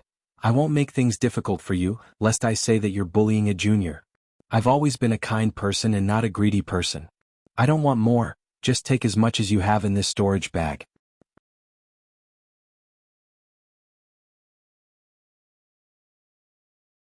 Chapter 552. The main hall quietened down. Guan Zhongkai stood there dumbfounded and speechless, his face ashen. It wasn't that he didn't have money in his storage bag, there was more than 100 million. That 100 million was the reward for capturing Yu Qianqiu from the Chamber of Commerce. It wasn't his personal money, so how could he give it to him for his own use? The consequence of using it up was that he wouldn't be able to explain himself. He was filled with regret. He regretted not holding back just now. It was just a few irritating words. Why did he have to make a move? Now that he thought about it, it might really have something to do with him acting like a big boss outside. Now that he had finally met a tough opponent. Senior Niu. Guan Zhongkai begged in despair, I do have a lot of spirit stones in my storage bag, but that's the Chamber of Commerce's money. If I give it all to you, it's no different from killing me. It's better. He didn't say, it's better to kill me now in the end. He didn't doubt that this Niu Yud was a good person. In the cultivation world, someone who dared to call out his grandmaster Yin Baikong by name, wouldn't care about the life and death of a tribulation-passing stage cultivator. Moreover, from this person's actions, he wasn't just a normal person. Normal people wouldn't dare to brazenly extort people from other countries. As expected, Yu Qianqiu snorted with a faint smile, don't talk about the Chamber of Commerce in front of me. That's not something I care about. Since you want to die, I'll fulfill your wish. After I kill you, the money in your storage bag will still be mine. Who knows, there might be some other valuable things. Yu Qianqiu suddenly stood up. Guan Zhongkai hurriedly begged for mercy, I'll give it. Senior, please don't be angry. I'll give it to you. Without another word, he quickly rummaged through the storage bag for spirit stones. Then he took out another storage bag and handed it over with both hands. Yu Qianqiu grabbed it and scanned it with his divine sense. After a rough estimate, he estimated that there were about 105 million high-grade spirit stones. He weighed the bag in his hand and said, It's all here? You're not hiding anything, are you? She slowly walked to his side. Guan Zhongkai was shocked and scared witless. He thought that Miaoyi was going to go back on his word after taking the money. He knelt down on the ground and said fearfully, Senior Niu, you are a senior expert, you can't go back on your word. I didn't even leave a single spirit stone. If you don't believe me, I can swear to the heavens. You can take it for examination. He hurriedly untied the storage pouch on his waist, indicating that he was willing to be examined. Fu Chun, who was standing to the side, shook her head slightly. It turned out that the so-called experts at the final stage of the crossing calamity stage were nothing more than this.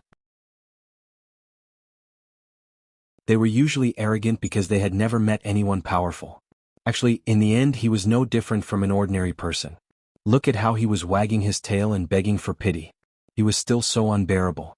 Yu Qianqiu subconsciously wanted to take his storage bag and take a look. He stretched out his hand, but halfway through, he waved it away and laughed. Look at what you're saying. If I didn't trust you, would I let you take the initiative? I'm not that narrow-minded. Get up. The cold and terrifying aura that enveloped Guan Zhongkai's body instantly disappeared. Guan Zhongkai slowly stood up as if a heavy burden had been lifted from his shoulders.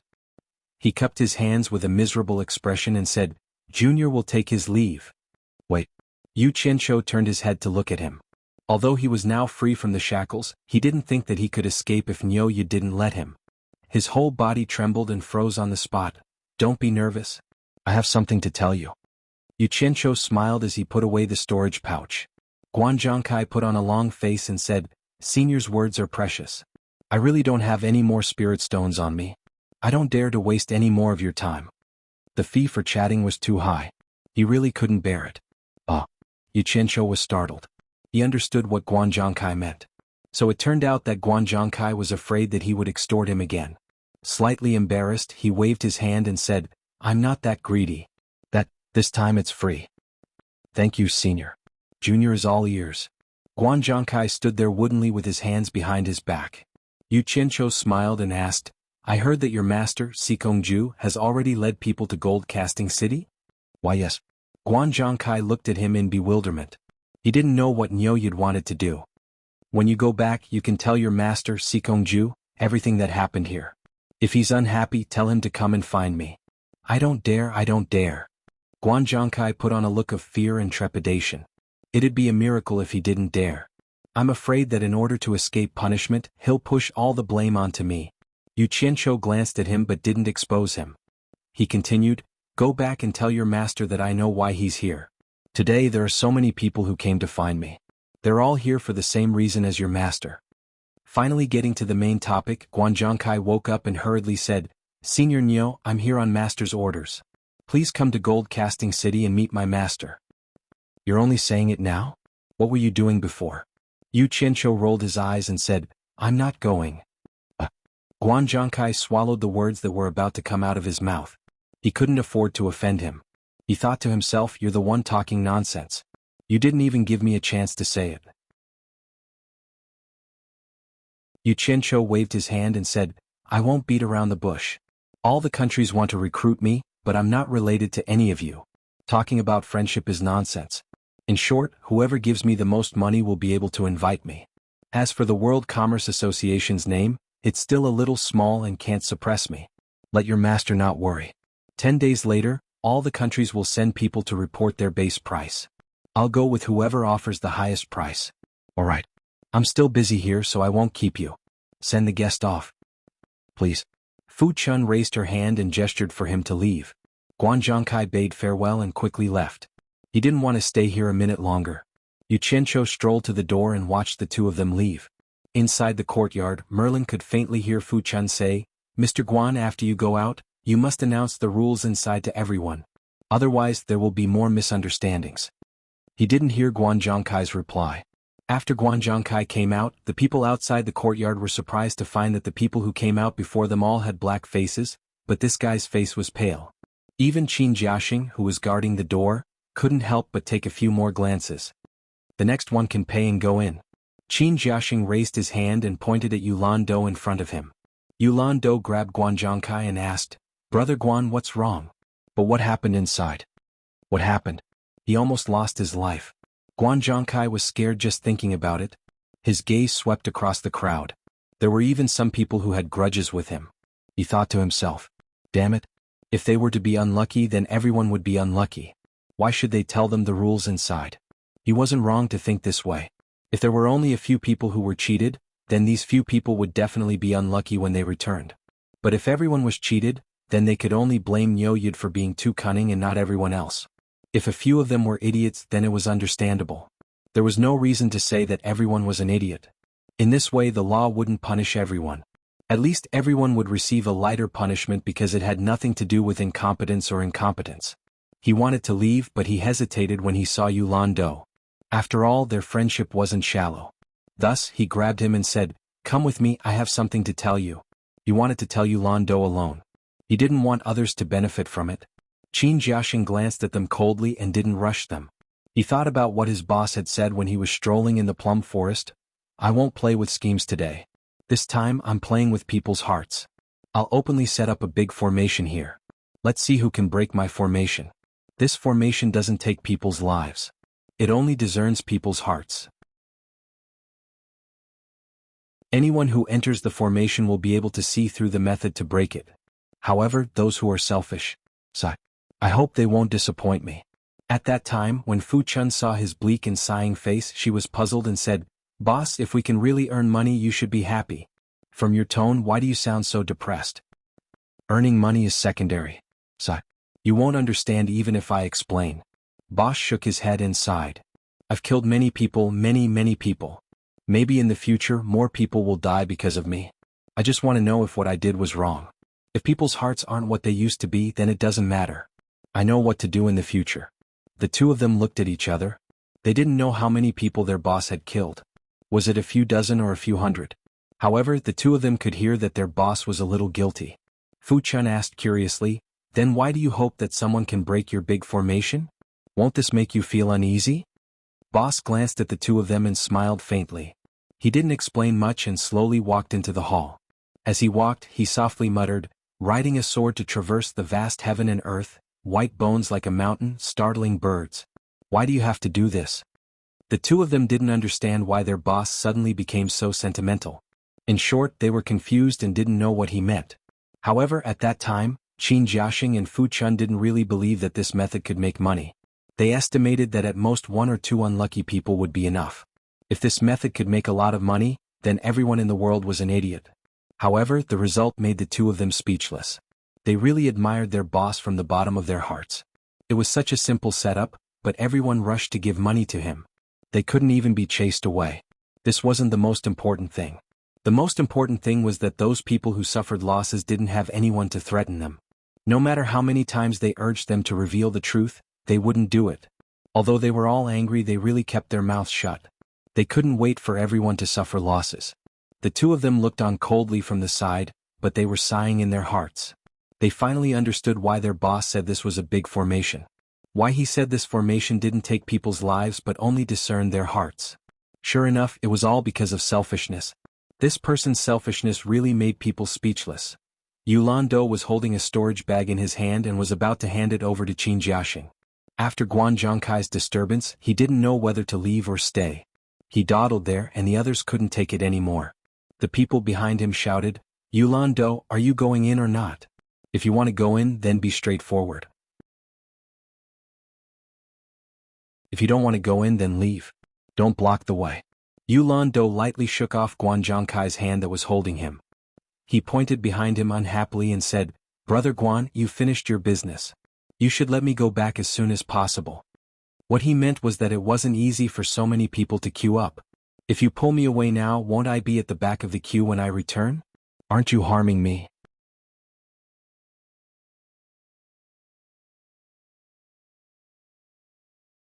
Chapter 553. Guan Zhongkai was about to inform Qin Jiaxing through telepathy, but Yulandu's storage bag was already in Qin Jiaxing's hand.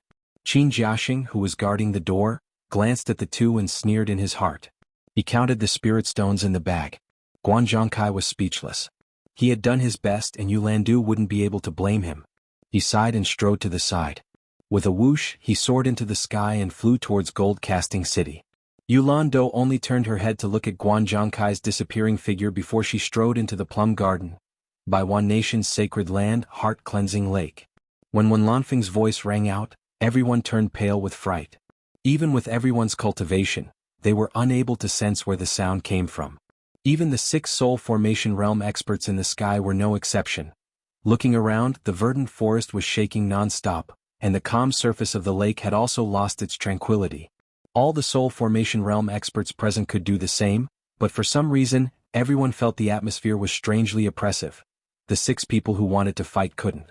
Pei Fong and the other 2 looked at each other and relaxed their tense expressions. Yin Baikong, who had been called out, felt a little awkward. He thought to himself, "Damn my bad luck. I've been yelling for half a day but there's no response. Of all times they just had to target me. Isn't this like slapping my own face? I've never had any conflicts with Wen Lanfeng before. Brother Wen, please don't misunderstand. We didn't mean to cause trouble." Yin Baikong smiled awkwardly and his deep voice spread to the surroundings. He suddenly pointed at Pei Fong and said, "It was Fatty Pei and the other 2 who provoked us first. We had no choice but to show some respect." Wen Lanfeng called out his name, but he dragged the others into the conversation. Bing Qingzi and Hu Changshu frowned but didn't say anything. Pei Fong, on the other hand, shook his fat face and scolded, "Yin Baikong, we all know what kind of person you are. Don't slander us. Damn Fatty, how dare you say you didn't provoke us first?" Yin Baikong angrily pointed at the crowd below and said, "There are so many pairs of eyes down there as witnesses, yet you still dare to lie through your teeth. Get someone to testify." Pei Fong roared. He didn't believe that with the cultivation of those people below him, there would be anyone who dared to testify in front of him. It would be more likely if they didn't want to live in the future. The 2 of them were at each other's throats. They were both cursing each other for being shameless. They were not afraid of losing the demeanor of the top 10 experts in front of so many people. Many of the people below were disdainful, but it was none of their business. They were all watching the show. "I wonder if the 6 of you would still dare to act like this in Bai Changchun's territory?" When Lanfeng's voice suddenly sounded in the air. The 6 people facing each other raised their heads and were shocked. None of them had noticed when he had arrived. Clearly, his cultivation was much higher than theirs. In the sky, his grayish-white robe fluttered gently. His figure was tall and slender, and his long uncrowned hair fluttered in the wind behind his head. He gave off the feeling of blending in with heaven and earth. When Lan Feng crossed his arms and stood quietly in the air, his slightly melancholic eyes stared coldly at the 6 people below. Yin Baikong and Pei Fong, who were chattering like shrews, stopped arguing. Mr. Wen? The hundreds of spirit-severing experts below cupped their fists and called out. When Lan Feng looked down and nodded slightly. When the 6 people heard Wen Lanfeng's words, they didn't know how to answer. They looked at each other and felt that something was wrong. This aggressive way of speaking was not Wen Lanfeng's usual style.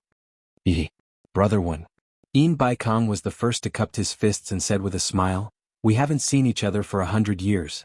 I didn't expect Brother Wen to still be as elegant as ever. Your cultivation is even better than before. This is truly worthy of celebration. Brother Wen. The other 5 people also cupped their fists and saluted. In the sky above the forest not too far away, Wen Rui revealed a gratified smile when he saw this scene. Who in the world would dare to defy the patriarch except for Bai Changchun? With the patriarch, Bai Wan nation's status in the cultivation world would not decline. You even turned a deaf ear to my words. It seems that I, Wen Lan Feng, have been in seclusion for 100 years and have almost been forgotten. No wonder you have to put the Wen family's sacred land in your eyes and want to fight and kill here. Wen Lanfeng's gaze moved across the faces of the 6 people and said in an indifferent tone, you all came to me together. Do you think I'm easy to bully? The 6 of them sensed that something was wrong from Wen Lanfeng's eyes.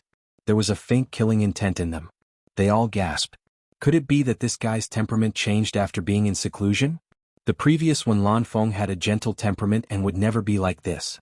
Feeling something was wrong, Yin Baikong, who had been talking to them, shut his mouth. It was not a good thing to stand out at this time. Bing Qingzi, on the other hand, frowned and said, Brother Wen, don't misunderstand. I definitely didn't mean that. When we heard that Brother Wen came out of seclusion, we all came to congratulate you. How would we dare to look down on Brother Wen? Bing Qingzi, you don't need to explain. I heard Yin Baikong's words and the facts are right in front of me.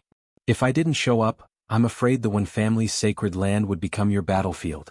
Wen Lan Feng snorted coldly and said, this kind of congratulatory method is really unheard of. Since you all have the guts to come here and behave atrociously, you must have come prepared. I will accompany you all.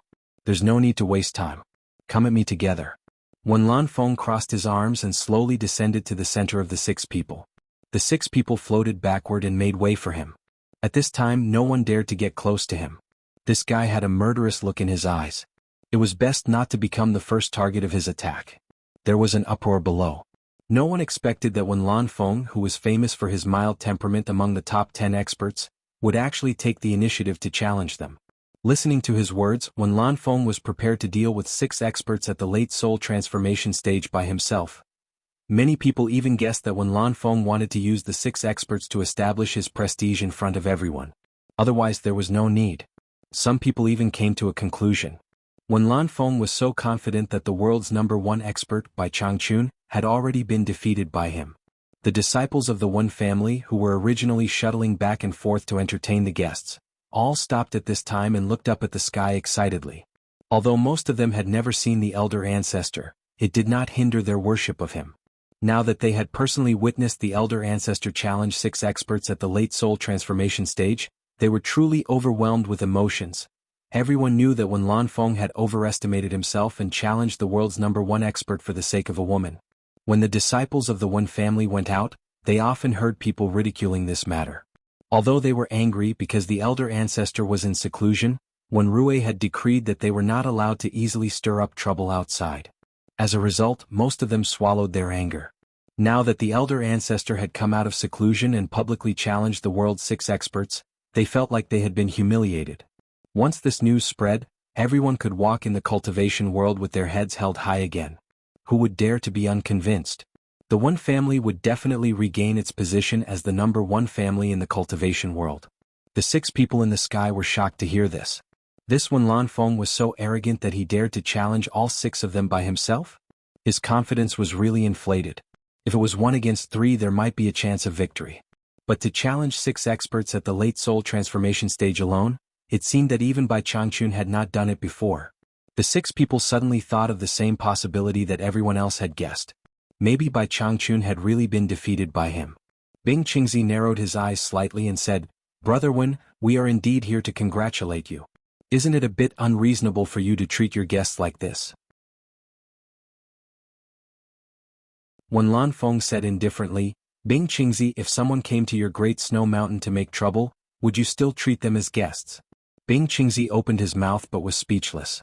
If someone came to his great snow mountain to fight, he would definitely take action. He wanted to say this is different, but then again, what's the difference?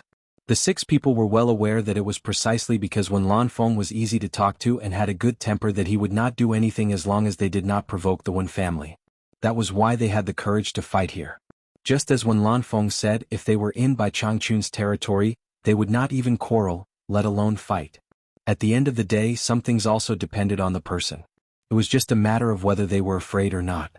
Bai Changchun was a notorious fiend. If he was unhappy, he would kill someone. In front of him, no one would have the thought of causing trouble. Everyone was obedient and couldn't wait to hide. Who would dare to fight in his territory? After Wen Lanfeng appeared with a tough attitude that they had never shown before, the 6 people were thinking of retreating. Bai Changchun was scary enough, and they did not know if this guy had really defeated Bai Changchun. But if they retreated like this, the news would immediately spread throughout the cultivation world.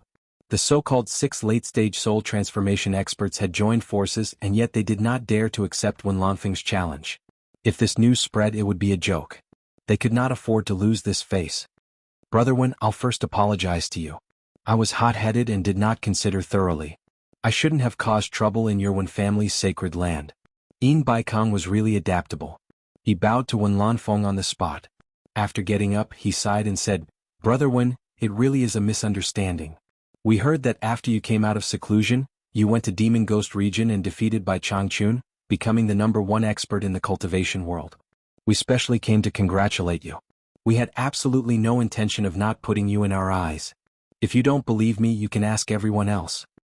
After saying this, Yin Baikong quickly transmitted his voice to the 5 people. "Everyone, didn't you all come here to know the result of the battle in Demon Ghost region? I have already endured the humiliation. You should also cooperate." The people below looked at each other and whispered. The world commerce was worthy of being the largest force in the cultivation world. They actually knew that Wen Lanfeng had already defeated Bai Changchun. After sighing, everyone looked at Wen Lanfeng in awe. The #1 expert in the world. The eyebrows of the other 5 who received Yin Baikong's voice unconsciously twitched as they glanced at Yin Baikong meaningfully, as expected of a famous old fox in the cultivation world. Using the opportunity to test the waters, this plan was very vicious. If Wen Lanfeng had even defeated Bai Changchun, just this news alone would be enough to cause a sensation. The few of them losing face was really insignificant. If Wen Lanfeng had lost to Bai Changchun and heard this, he would definitely not dare to accept the title of #1 expert in the world. Wen Lanfeng, who could not defeat Bai Changchun, was really nothing to be afraid of. With the 6 of them joining forces, he would probably not be able to escape today.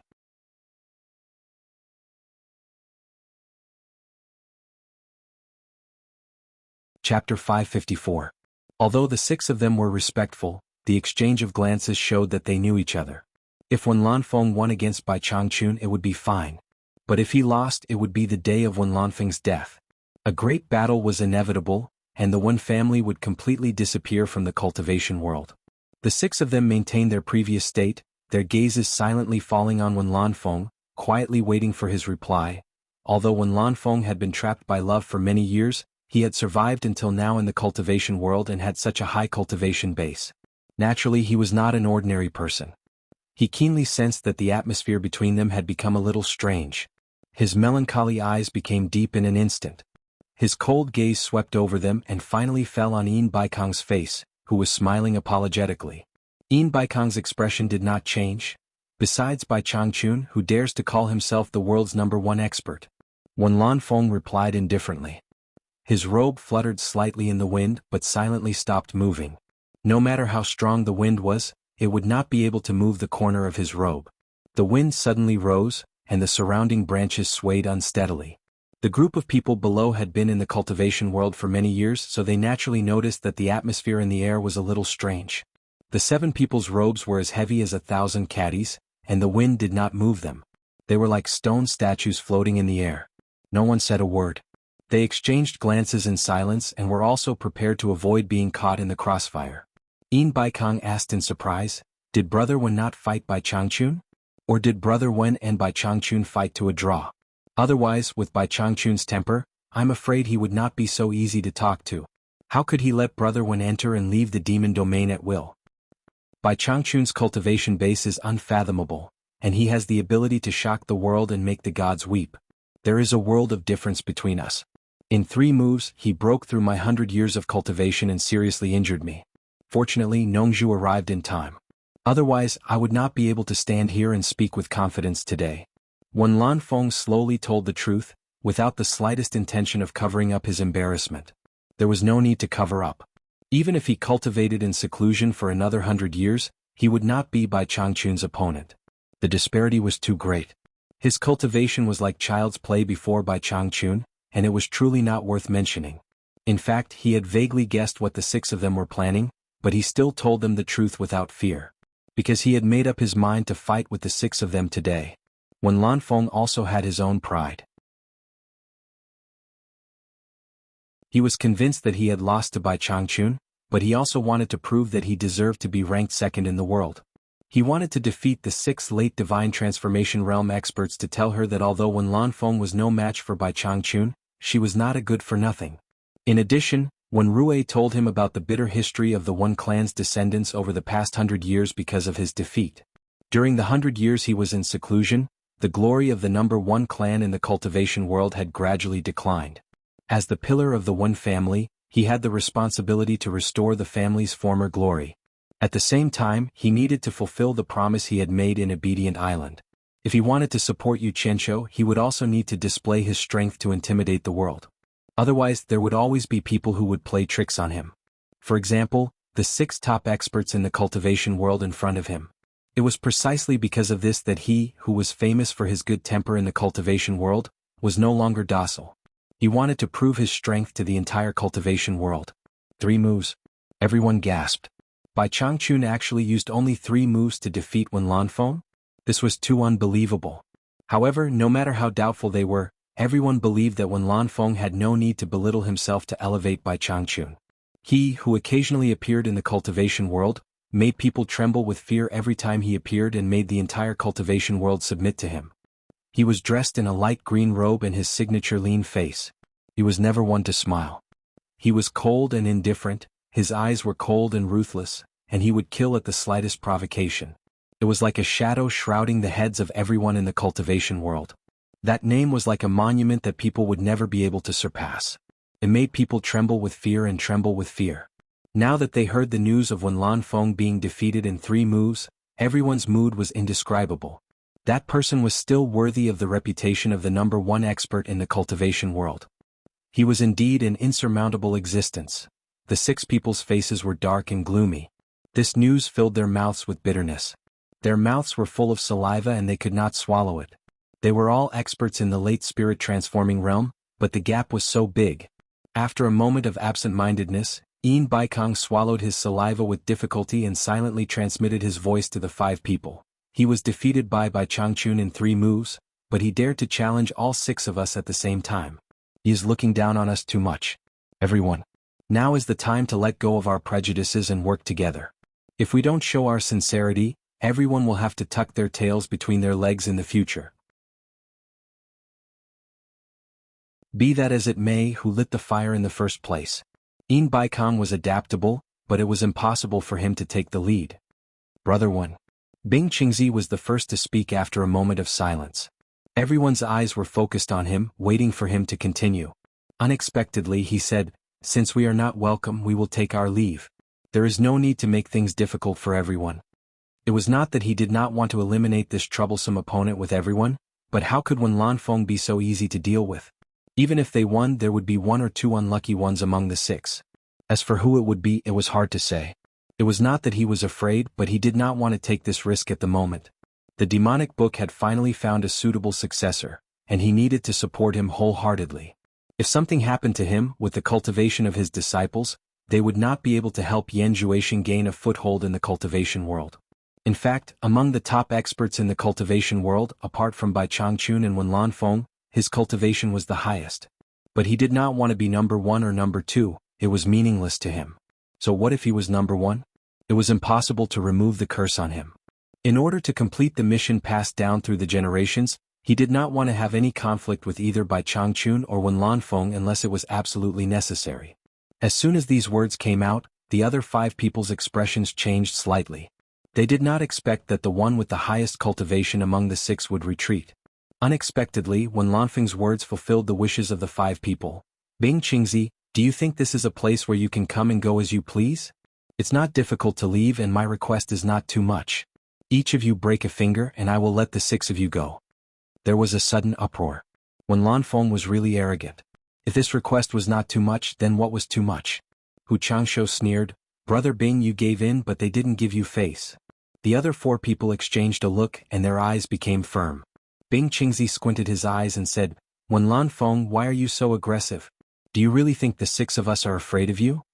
Suddenly, a strong momentum burst out from Wen Lanfeng, sweeping out countless almost tangible wind blades, like a storm, madly rushing toward the 6 people. Wen Lanfeng told the 6 people with practical actions that this battle was inevitable. A broad long sword suddenly appeared in front of Wen Lanfeng.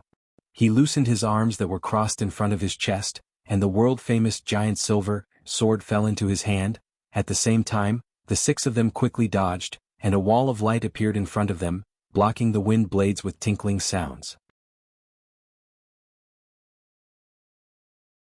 The group of people below quickly scattered in all directions, afraid of being affected. In the sky above the distant forest, Wen Rui's heart was in his throat.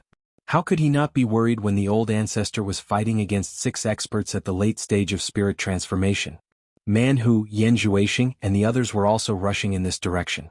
Suddenly they found a group of people in the sky in front of them with their backs facing them.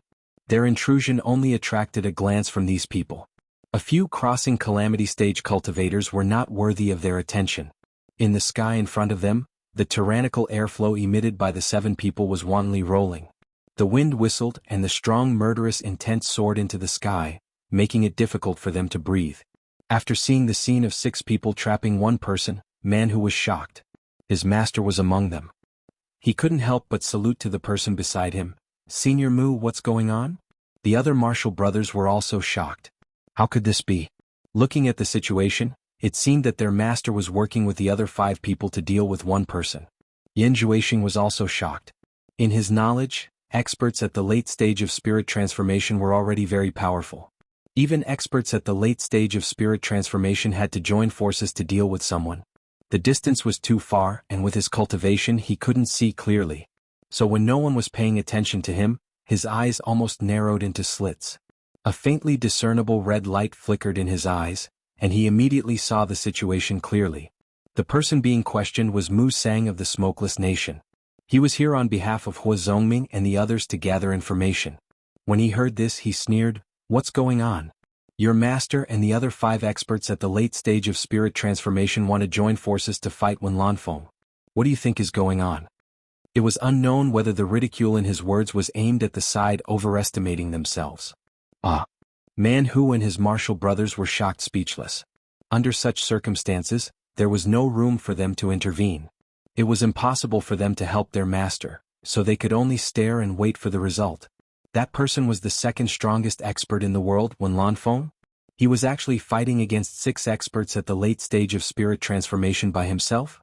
Yan Zhuixing slightly clenched his fists. He felt as if the demonic blood in his body had been stimulated by something. In an instant it began to boil, and he had a strong desire to participate in the battle. He desperately suppressed it. He didn't know what was going on. Ever since he started cultivating the demonic book, it seemed as if a seed of battle had been planted in his body, and it gradually sprouted and grew. He asked for it. "Don't be polite with him." Pei Fang roared, and a bewitching blue saber appeared in his hand. There was no need to say anything. At this point, the 6 of them naturally didn't need to be polite. Between them and Wen Lanfeng, it was either you die or I live. Spirit treasure level weapons appeared in their hands, and for a moment, a dense murderous aura formed a faint gray fog among the 7 people.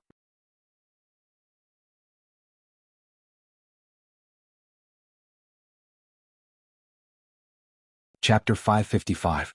Monarch Descending Ruler. Blue Beauty Fiend's Saber. Deadly Claws. Cloud Sword. Mysterious Ice Sword. Sword of Wealth. Giant Silver Sword. Enviable names popped out from everyone's mouth, and some even exclaimed, "They're all mid-grade spiritual treasures." TSK. It's rare to see 7 mid-grade spiritual treasures at once. Yan Zhuixing glanced at the crowd and asked Man who are these people? Man whose attention was focused on the 7 experts at the late stage of soul formation. Of course, he was more concerned about his master's safety.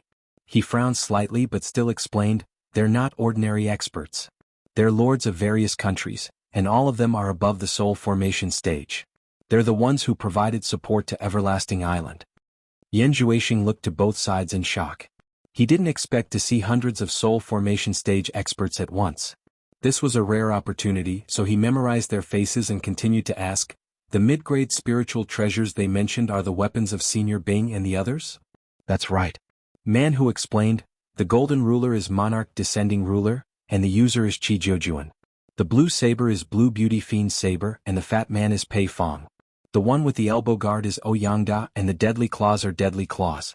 The one on my master's left is Hu Changsho, the palace lord of Sky Peak Cloud Palace in Dongjin Country, and he's holding the Cloud Sword. The one in the black robe is Yin Baikong of World Chamber of Commerce, and he's holding the Cloud Sword. The one in the middle is Wen Lanfeng, and he's holding the Giant Silver Sword. The 7 of them are among the top 10 experts in the cultivation world, and they're all experts at the late stage of soul formation stage." Yan Zhuixing nodded slightly. Needless to say, Bing Qingzi was holding the mysterious ice sword. He paused for a moment before sending a telepathic message. "Who are the other 3 of the 10 great experts? Why aren't they here?" Man who retracted his gaze and looked at Yan Zhuixing. He replied helplessly, "Bai Changchun is the leader of the top 10 experts. There were 2 others who were originally ranked 3rd and 4th. Unfortunately, they were killed by Bai Changchun. I don't think they will be able to come." Yan Zhuixing was startled. He glanced at the 7 experts and asked, "What's their cultivation ranking?" "I don't know." Man who shook his head. Because of his master, there were some things that he couldn't say. It was really embarrassing to say it out loud. Wen Lanfeng, who ranked 2nd among the top 10 experts, would have been killed by Changchun if Nongzhu had not saved him. Speaking of which, the 2nd, 3rd, and 4th ranked cultivators had all fallen at Bai Changchun's hands. In particular, the 3rd and 4th ranked cultivators. None of the soul formation final stage cultivators dared to say what their cultivation bases were, and none of them dared to fight for the 3rd and 4th positions. It seemed like Bai Changchun specialized in killing those who stood out. How terrifying. How could he not know? Yan Zhuixing looked at Man Who doubtfully. Seeing that Man Who didn't want to say anything, he didn't ask. He cast his gaze on the battlefield, which was about to erupt at any moment. When Lanfeng slowly raised the sword in his hand, the pupils of the 6 people shrank. The weapons in their hands trembled slightly as they raised their vigilance to the highest level. They had hesitated for a long time before. No one dared to make the first move because the first person to make the first move would definitely be the first to suffer Wen Lanfeng's heavy blow. When Lanfeng glanced at them and transmitted his voice to Wen Rue in the distance, "Activate the defensive formation I've set up in the Holy Palace." Wen Rue didn't dare to hesitate. He knew that the aftermath of the 7 people's fight would be destructive, so he quickly teleported back. After a while, a bowl-shaped arc of light appeared in the distance. It was very conspicuous under the sunlight. The 6 people naturally noticed it too. They knew that it was a sign that Wen Lanfeng was about to make a move, so they looked at each other. I've long heard that the 1000 search sword skill is unparalleled in the world. It's a pity that I haven't had the chance to experience it. Today I'd like to see how powerful it is. Bing Qingzi finally spoke. He had the highest cultivation base among the 6, so he couldn't wait for others to make the first move. Yin Baikong chuckled and said, "Brother Bing's profound Yin sword skill is not to be trifled with. I'll follow Brother Bing's lead and experience the mysteries of the 1000 search sword skill together." He was encouraging Bing Qingzi to make a move, telling him that as long as he made a move, he wouldn't stay idle. "That's right." Wu Changsho echoed. "Good." Bing Qingzi shouted loudly. A majestic icy aura surged out from his body, causing the surrounding temperature to plummet. The cold wind whistled. It was as if it was the coldest winter and only snowflakes were left. Whoosh! A white shadow appeared in front of Wen Lanfeng with a dreamlike trajectory. Bing Qingzi had finally made the first move. When Lanfeng's huge silver sword was placed horizontally in front of him. With a dang sound, the broad blade blocked the incoming sword edge. The scene of one person thrusting his sword forward and the other blocking with his sword horizontally appeared in front of everyone's eyes for a brief moment. Many of the spectators rubbed their hands in excitement. They were finally making a move. Man Hu and his fellow disciples' hearts were in their throats when they saw that their master had made the first move. The moment they clashed, the murderous aura between them exploded. They moved almost at the same time. In an instant their figures filled the sky. The six of them made a move at the same time, madly attacking Wen Lanfeng, who was in the middle at an extremely fast speed. The joint attack of the six soul formation final stage experts was exciting. The spectators only felt that the originally calm scene in front of them had instantly turned into a violent storm, lightning flashing, and thunder rumbling. The melancholy in Wen Lanfeng's eyes was swept away in an instant, and was replaced by a radiant light. In the blink of an eye, he struck 6 consecutive swords in 6 directions, shattering the 6 people's attacks. Then he teleported into the sky. With the cultivation of the 7 people, fighting at such a close distance from the ground would probably destroy the Wen clan's sacred ground. After a swift and fierce attack failed, a blue phantom reacted the fastest among the 6 people. His figure rapidly rose into the sky with a phantom, and he shouted in the sky, "Thousand saber slash!" Thousands of demonic and huge blue saber auras suddenly appeared in the sky, impatiently slashing toward Wen Lanfeng's head. The saber shadows that were as dense as a collapsing mountain slashed down crazily with a shocking scene, as if half the sky was filled with the shadows of his saber auras. This person was one of the top 10 experts, Pei Fong, who was known for his speed. As expected, the grand scene of a late-stage soul formation expert's attack was not something ordinary experts could compare to. The spectators sucked in a breath of cold air. Based on Fatty Pei's attack speed and power, who among the spectators would be able to block this move? Everyone was dumbstruck. At this point, the other 5 people naturally had to cooperate with each other. They quickly blocked off Wen Lanfeng's escape routes from the other 5 directions. Ouyangda wore a pair of pitch-black claws that looked like armor. The iron armor started from his elbows and extended to his palms like scales. The sharp claws on his 10 fingers flickered with a sharp black light. Everyone dispersed, but he shot into the sky from below Wen Lanfeng. His sharp claws spread out on his arms, creating an enlarged phantom image. Like a scorpion raising its giant pincers, he spun and strangled with abnormal ferocity. He started attacking from below and Pei Fong started attacking from above. The other 4 people attacked from 4 different directions. They didn't need to rehearse. Based on their countless years of combat experience, they instantly formed the most effective joint attack. Sovereign Descent Ruler. Suddenly, a golden light erupted and expanded 100 times. It swept toward Wen Lanfeng's waist with the roar of thunder, its momentum disdainful. Worthy of the name Sovereign Descent. Cloud flipping sword. Countless cold lights swept out. Even Hu Changshuo's figure couldn't be found. Like clouds and mist, it rolled toward Wen Lanfeng. The most fatal attack was hidden somewhere. Profound Eye Sword. Specks of starlight fluttered like snowflakes, carrying a dreamy trajectory as they blew toward Wen Lanfeng. The coldness it carried could almost freeze a person to death. Fortune Sword. Densely covering an area, it appeared and disappeared without a trace. Like a venomous snake spitting out its tongue, it seized the opportunity to kill. The 6 people attacked together. Within a radius of nearly 1,000 meters high in the sky, the shadows of the 6 people attacking were instantly everywhere. Floating clouds had long since been shattered by the fierce momentum. Amidst the undulating wind and clouds, it was all the magnificent performance of the 6 people. The people below couldn't even see Wen Lanfeng's shadow. Everyone stared at this scene in shock. All of them secretly wondered who would be able to escape from the joint attack of these 6 people. Even Bai Changchun couldn't be sure. Wen Lanfeng was doomed. Wen Rui's heart was in a mess. If the ancestor lost, the Wen family would be completely finished. Within Yan Zhuixing's narrowed eyes, a red light glimmered. Relying on his cultivation, he couldn't clearly see the fight from so far away, but how could others know of the extraordinariness of his demon eye? In fact, he could see more clearly than the present soul formation experts. Sword without arrows. Wen Lanfeng's explosive shout came from high above. In a flash, a swift and fierce sword aura grew from the 6 people's encirclement. No, it was more appropriate to describe it as exploding. The jagged sword aura was like the radiance of the sun, illuminating all directions and breaking through the dense fog. Bang, bang. Immediately, an earth-shattering tremor appeared, and a peerless wave of chi pushed out in all directions. High above, the majestic formation of the six soul formation experts that enveloped nearly 1,000 meters collapsed in an instant. What replaced it was the sudden appearance of thousands of gigantic sword auras that exploded like porcupines. This scene was like a gigantic lump of crystal with countless edges had suddenly appeared in the air. Each edge was several hundred meters long. It was very spectacular, very valiant, very grand, and very gorgeous counterattack in a desperate situation. Erupting in silence, full of vigor, the attack was effective, breaking the joint attack of the 6 people on the spot. Someone exclaimed, "That's the ultimate move of the Thousand Seeker Sword technique. Sword without arrows. I've long heard of it. I didn't expect to see Wenlanfeng use it today. TSK. He's strong enough to live up to his reputation as the world's second strongest expert. He's indeed worthy of his reputation," another person exclaimed.